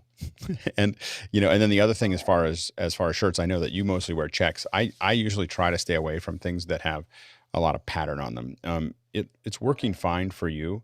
But the thing you want to be careful of is that that actually, if you're moving around at all, it puts a lot of pressure on Zoom's ability to handle the temporal compression. So it's asking Zoom to, you know, change a lot of pixels all the time. And sometimes that can lead to a less sharp photo, even just momentarily. So if you move a lot in a frame, you may see yourself actually lower the resolution for a second and then come back up because you've literally, you know, kind of overrun the temporal compression, and it then spills into the spatial compression. Looks good though. It's great. Tony is, I mean, like, Tony started with a laptop, you know, sitting on his lap, I think, and he is, you know, now he's got his own show and he looks great. It's amazing.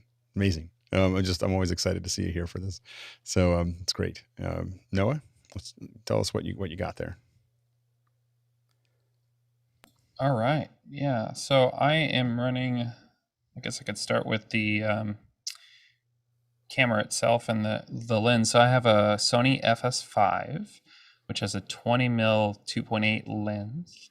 I'm currently in 1080p, so it's a 10-bit image, which is pretty sweet. I do have a behind the scenes shot here.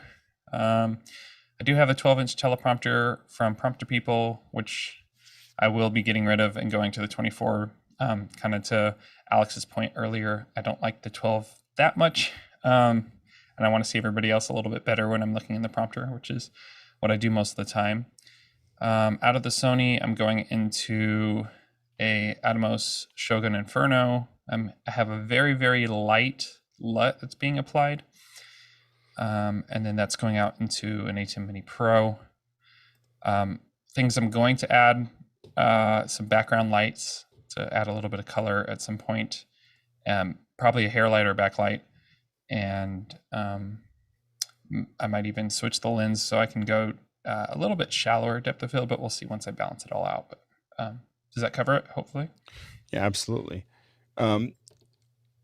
Yeah, for my eye, it feels a little like there's not quite enough blue in there. When I look at the scopes, I kind of see that as well, that there's just not enough blue in the image. And it took a little, so it has a little bit of a yellowy, but it's not like a warm color like you'd have. It's just kind of a little bit yellowy, you know, and doesn't feel as rich as it could there. And I kind of checked that on the scopes too, because I was like, it just feels that way a little bit on my end. The overall frame looks great, and the Sony cameras tend to lean that direction on their own.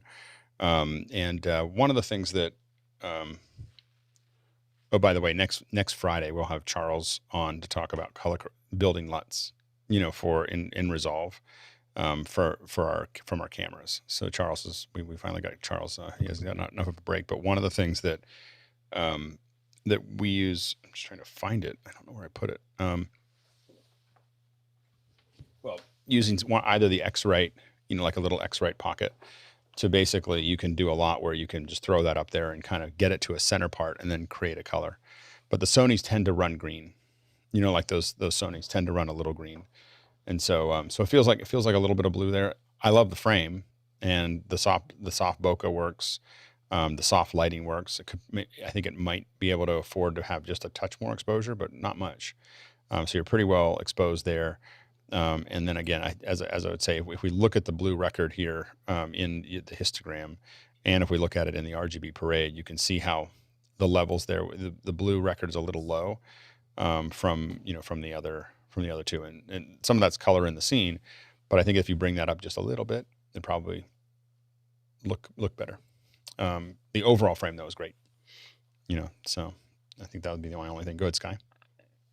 I just wanted to say happy anniversary.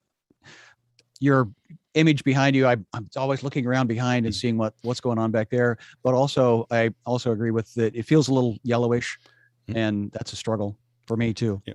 Good, Carl. So I understand you've got a single light source, and you did say you want to get more lights. The thing is, at the moment, the way your lid is the way would light someone if we're trying to shoot someone who's like looking at a monitor in a dark room, because you can definitely see the inverse square law with the back walls, because they're lit by the same light, and that's kind of a trick to us. We just make a blue light to make it look like you're looking at a monitor. There is a way you can kind of get two lights out of one. If you've got like a vanity mirror, so like a 6 to 8 inch mirror, round mirror, it has to be flat. You can actually punch the center of your light out to a bounce card. So you can put your light off maybe 30 degrees to one side, and then bounce a light from a mirror to a bounce card, which can literally be like an A3 piece of paper, flat A3 piece of paper, or a bit of white, core fluid or something like that. And that could light you from the other side. That would just be out of frame. So it'd be so close to you, it'd be just out of frame. And that is a way to actually get 2 lights out of one and 2 like pretty strong lights out of one. It does work quite well. Yeah, and what you have to do there, because I see you're using a softbox. So essentially, you could actually just use the fabric from your softbox. That could actually be what would be your reflector next to you, and then have your raw light pointed at the wall at just a normal reflector, so like a collapsible reflector, and then put a mirror in the collapsible reflector and point that mirror at something white next to you, and you get 2 lights out of one. It won't change the background, so you'll still have this nice fall off, so your background's still going to be dark and you, but what it will do is give you a face 3 dimension. At the moment, you're being lit by just like one light. Kind of, it looks like it's stuck on top of a camera. And I think the single light I think is fine. I think that the main thing is that I do think the geometry in your room would benefit from just some kickers. Just some little, even if they're just little hue lights. But hue lights or the aperture 7Cs or whatever. Those are, any of the or the 6Cs from Nanlite or whatever. Just like little things back there to just kick some color in there. Yeah, I love all the feedbacks. It's really good. One of the room lights that I have is actually on a dimmer, which is separate, so that can bring up and down. But I was kind of I was holding out for a little bit of color in that background instead of using that. Yeah, I think that having a little color in there with those would make a difference. And again, the funny thing is not only for what we're doing for Office Hours 2.0, I will say, is for everyone watching, is when you come in looking like any of the frames here, you are playing a much bigger game than everybody else in your video conference. People listen to you differently. Like, we'd love to say that they shouldn't. They should just listen to what you were saying, but it's not how it happens. And so you come across with more authority when you look and sound better, And so this isn't just for us playing around for a show. It's us hopefully illustrating some of the things to think about as you think about it, because this is the next generation of the suit. Of what you wear, because most of us just wear shorts now these days. Go ahead, Noah, real quick, and then we're going to move on. Yeah, the last thing I wanted to point out, this is actually a lantern. It's a 12 inside of a 16. And so this whole lighting setup is less than $100. That's great. I think it's great. Lanterns are amazing. Go ahead, Sky. Let's take a look at, let us know what your video pipeline is. I've now upgraded. We're into a Brio, brought to you by DVE Store. Mm-hmm. Thank you, Guy. And it's going straight into a MacBook Pro 2019, 16-inch. It is one arm length away from my face at eye level. I am also playing with the webcam settings to hopefully adjust that. My light source is a single large ring light, also from DVE Store. And what I thought was interesting was the on Zoom concept of touch up my appearance as a part of the chain and taking some of the wrinkles out. So now with yours, when we look at the scopes, we can kind of confirm that, especially with a gray screen behind you, you're running a little short on green. So it looks a little pinkish as a result. So you can look at, and if we look at the scopes, if folks are looking at the scopes right now, I think that's what you're pushing, Guy. Yeah. Is you can see how that green record across that background is a little lower than and that doesn't always mean something, but especially when you have something that is theoretically gray, that's usually a pretty good sign that it's not, that you're missing a little bit of color there. From the green. And I think the result of that is that you have a little bit more combined. You can see how the green's behind the red and the blue right there. And again, that isn't the only thing to do. It just confirms that, you can see, see it moving now. Yeah, I'm sliding the slider in the webcam settings panel. So it's something to play with, and it doesn't, again, you don't want to try to color someone with scopes, but I always had the opinion that you felt a little green and then looked at it, or felt a little like you were lacking some green, and sure enough, so it'll be a little bit more natural as you even those things out. Go ahead, Carl. And my second big source is I opened the windows looking into an east window. Yeah, it's hard to mix the colors and then have it turn out. Yeah, go ahead, Carl, real quick. So just 2 little things. One, the color. So if you actually take a look at your wind filter on the actual microphone, that'll actually tell you what color cast you have. So that's kind of cool. It should be gray. If it's not gray, I can actually tell when Alex said, it looks magenta. It actually did look magenta. If you crank up the colors on your monitor to full saturation, you'll see that'll just turn magenta. The other thing is you are casting a few different shadows behind you, but I understand you've only got probably 1 foot to play with. Yeah, absolutely. Good. Very good. Okay. Our last victim is John Preto. Let us know what last time, Alex. It's just where you sit. I think you must come in the No, I switch from Studio A to Studio C, and I come in back. And then it drops you down. There you go. Yep. No, So absolutely. I'm on the Sony A7 III, 24 to 70. It's f4, set for f4. Two ICANN lights. One's 50% brighter than the other. That's I'm into a ATEM Mini Extreme ISO, and then fed into Zoom. And it looks good. And we fixed the problem with the bubbling we changed from picture mode to video mode, and then I upped it to 4K in the camera.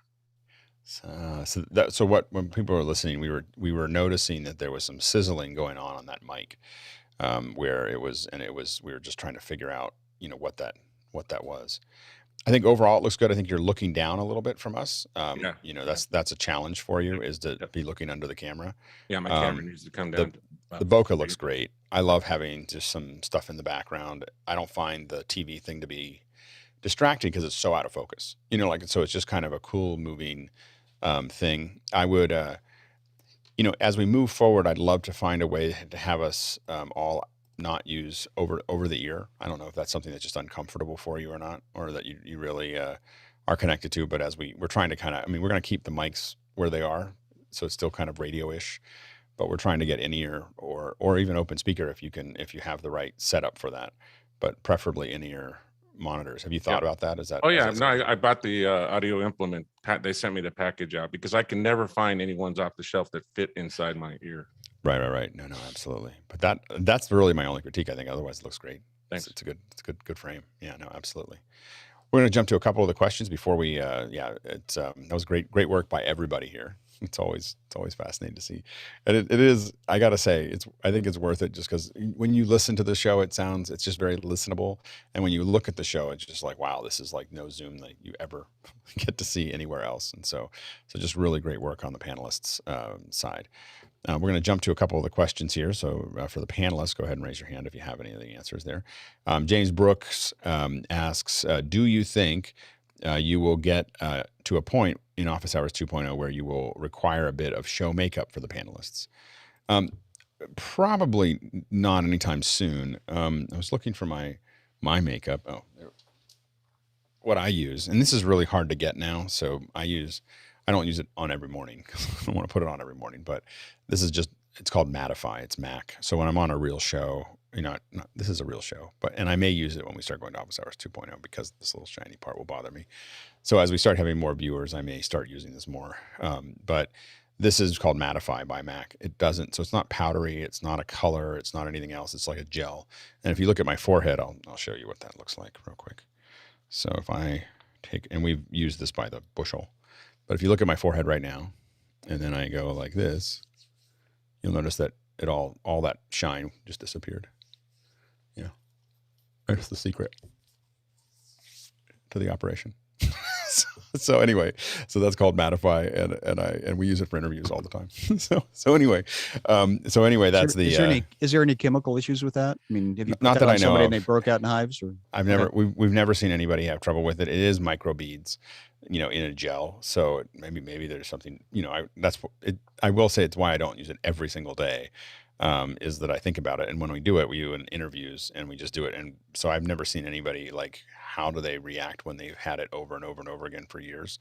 So I don't know, but so far it's never been a problem, and I've used it. Does it smell good? Doesn't smell at all. There's no smell. So it's just a gel. And so anyway, that'd probably be the most that we would do, is just getting that sorted out. So anyway, that's how I handle shine for interviews. And if it's hot, it only lasts for as long as an interview, not a whole office hours or Mac break. Stuart, real quick. Yeah, just two things. As a brand, Mac has a history of making pigments to suit more than just this color skin. So they are really popular because of that, and because they cover people from all around the world. But one note on microbeads, if you have large pores, the microbeads can get in the pores, and I do actually know somebody who had suffered a skin condition because of it, but they do eventually come out. You just got to wash with soap and water. Next question is from Douglas Carmichael. Would the Blackmagic Pocket Cinema 4K be enough for a desktop camera, or would it be better to get the 6K or 6K Pro? Go ahead. And we're going to try to move through this one pretty quickly. Go ahead, Carl. So we're now in the world where the Studio 4K Plus and Studio 4K Pro are the cameras. If you want depth of field, just get a 1.2 lens, from Olympus. That's the thing. So those cameras are much, much better than the pocket cameras. They record. If you want to record, they record just like the pocket cameras. But if you're trying to do like a webcam for like this and you're not going out and shooting, those cameras are designed for office hours. I swear Blackmagic just went, no, we'll make a camera for office hours. They can just sit there. Yeah. You can color it. You can do everything you want with it. The painting. Painting is the big deal. Yeah, you yeah. can do everything you want with it. Them. Yeah. And the fact that soon we're going to have motorized zooms coming out in October, so we know that's coming. So they're going to announce a partnership with Panasonic to actually come out with these lenses finally. But yeah, so that's a camera you'd go for. If you're into remote production where you're going out in the field and you want to do office hours, then that's where the pocket cameras come in. Yeah. Go ahead, Stuart. Just on aesthetics, the difference between the 4K and the 6K is depth of field, and that's it. And you can get that back with a decent focal reducer. Carl, where did you see about the lenses? Because I haven't heard that news. Oh yeah, Panasonic. Blackmagic getting along. Yep. Go ahead, Sky. Well, yes, and lenses was going to be the first question I was going to have asked, because is it the micro four thirds and I love my 4K, but I've had it for a year and a half now. It's very functional in the field. But I've also used the 6K and Lust after it, but it came in afterwards. So I think to your question, 4K is absolutely enough. Are there other tools? Sure, always will be. Yeah, go ahead, Ken. Yes, Stuart answered it with a 6K having better bokeh. Our next question is from James Hutchinson. I know VDO.Ninja as an OBS plugin. Is it now a standalone contribution engine? And if so, can it be any platform used, such as Memo Live? And this is a first hour question, but we'll go ahead and bump through it real quick. Go ahead, Guy. Yeah, it's a browser input that you would go into Memo Live with. So all it is you go to the top right, you hit that little plus symbol, type in web, and then you'll see web browser capture. And in VDO.Ninja, VDO.Ninja, you would have a URL that you would pump into here, and that'll pull that feed in. Same with vMix. So same operation, you just add browser input and vMix. We're going to move on real quick just to finish this one off here. Douglas Carmichael asked, Tony, how are you connecting the iPhone to the ATEM Mini? What tripod do you use on your desktop? And do you set the iPhone on airplane mode before the show? So three questions. Douglas he just put them all in there, just to corner you. Okay, so how are you connecting it to the ATEM Mini? It's connected to the ATEM Mini with the Apple adapter HDMI going into the ATEM Mini. Yep. What tripod are you using? It's a Coleman MT35 tripod. And then it's a tripod that's flexible, so I could actually use it as a stick. Yep. It's bendable, shapeable. I think I paid $30 for it or something like that. And do you put your phone on airplane mode before you get on the show? I do not, but I should. Most of the time, conversation with Tony Mobley is in airplane mode, but there was a connection issue I was having with Filmic, so that was the only reason that I hadn't been doing it during office hours. Yep. You'll need Filmic. The Filmic remote app will require radios to be on, but you can put on Do Not Disturb if you have a SIM card in that phone. Right. Yep. No, absolutely. No, very good. All right. Well, another great little pick at the process. I think we all learn a lot from each other as we do it. And thanks to Guy for the scopes. The scopes make it easier to talk about things. And part of what we want to do is also show people how to think about scopes, because they, if we start looking at it going, oh, it looks a little green, or it looks a little blue, or it looks like whatever, being able to talk about it in the scopes, you can start understanding what you're looking for there. So we'll keep on doing that. Great questions from the producers. And it was funny, I was a little worried. We were 20 minutes or 15 minutes out, and there was 7 questions, and all I had to say was, hey, we need more questions. And there were 20. So anyways, so really well done. And they were good questions, not just like 20 filler questions. So well done. And then thanks to the panelists for just such a great conversation, as always. 500 and whatever. Sky, do we know what the number is? It's 500 and something. 554. Oh, there you go. Very good. Really? 554? We're that high? That's That's what the Mukana says. Yeah, and I just There we go. downloading the chat today and putting it in the chat link so we can Okay. all access that info. Very good. There you go. All right. Tomorrow we're going to talk about getting into businesses. Doesn't have to be any specific one, which is how we wedge our way through that process. And remember, on Friday we're going to be talking about Isadora. It's going to be a great hour. Yeah. Until then,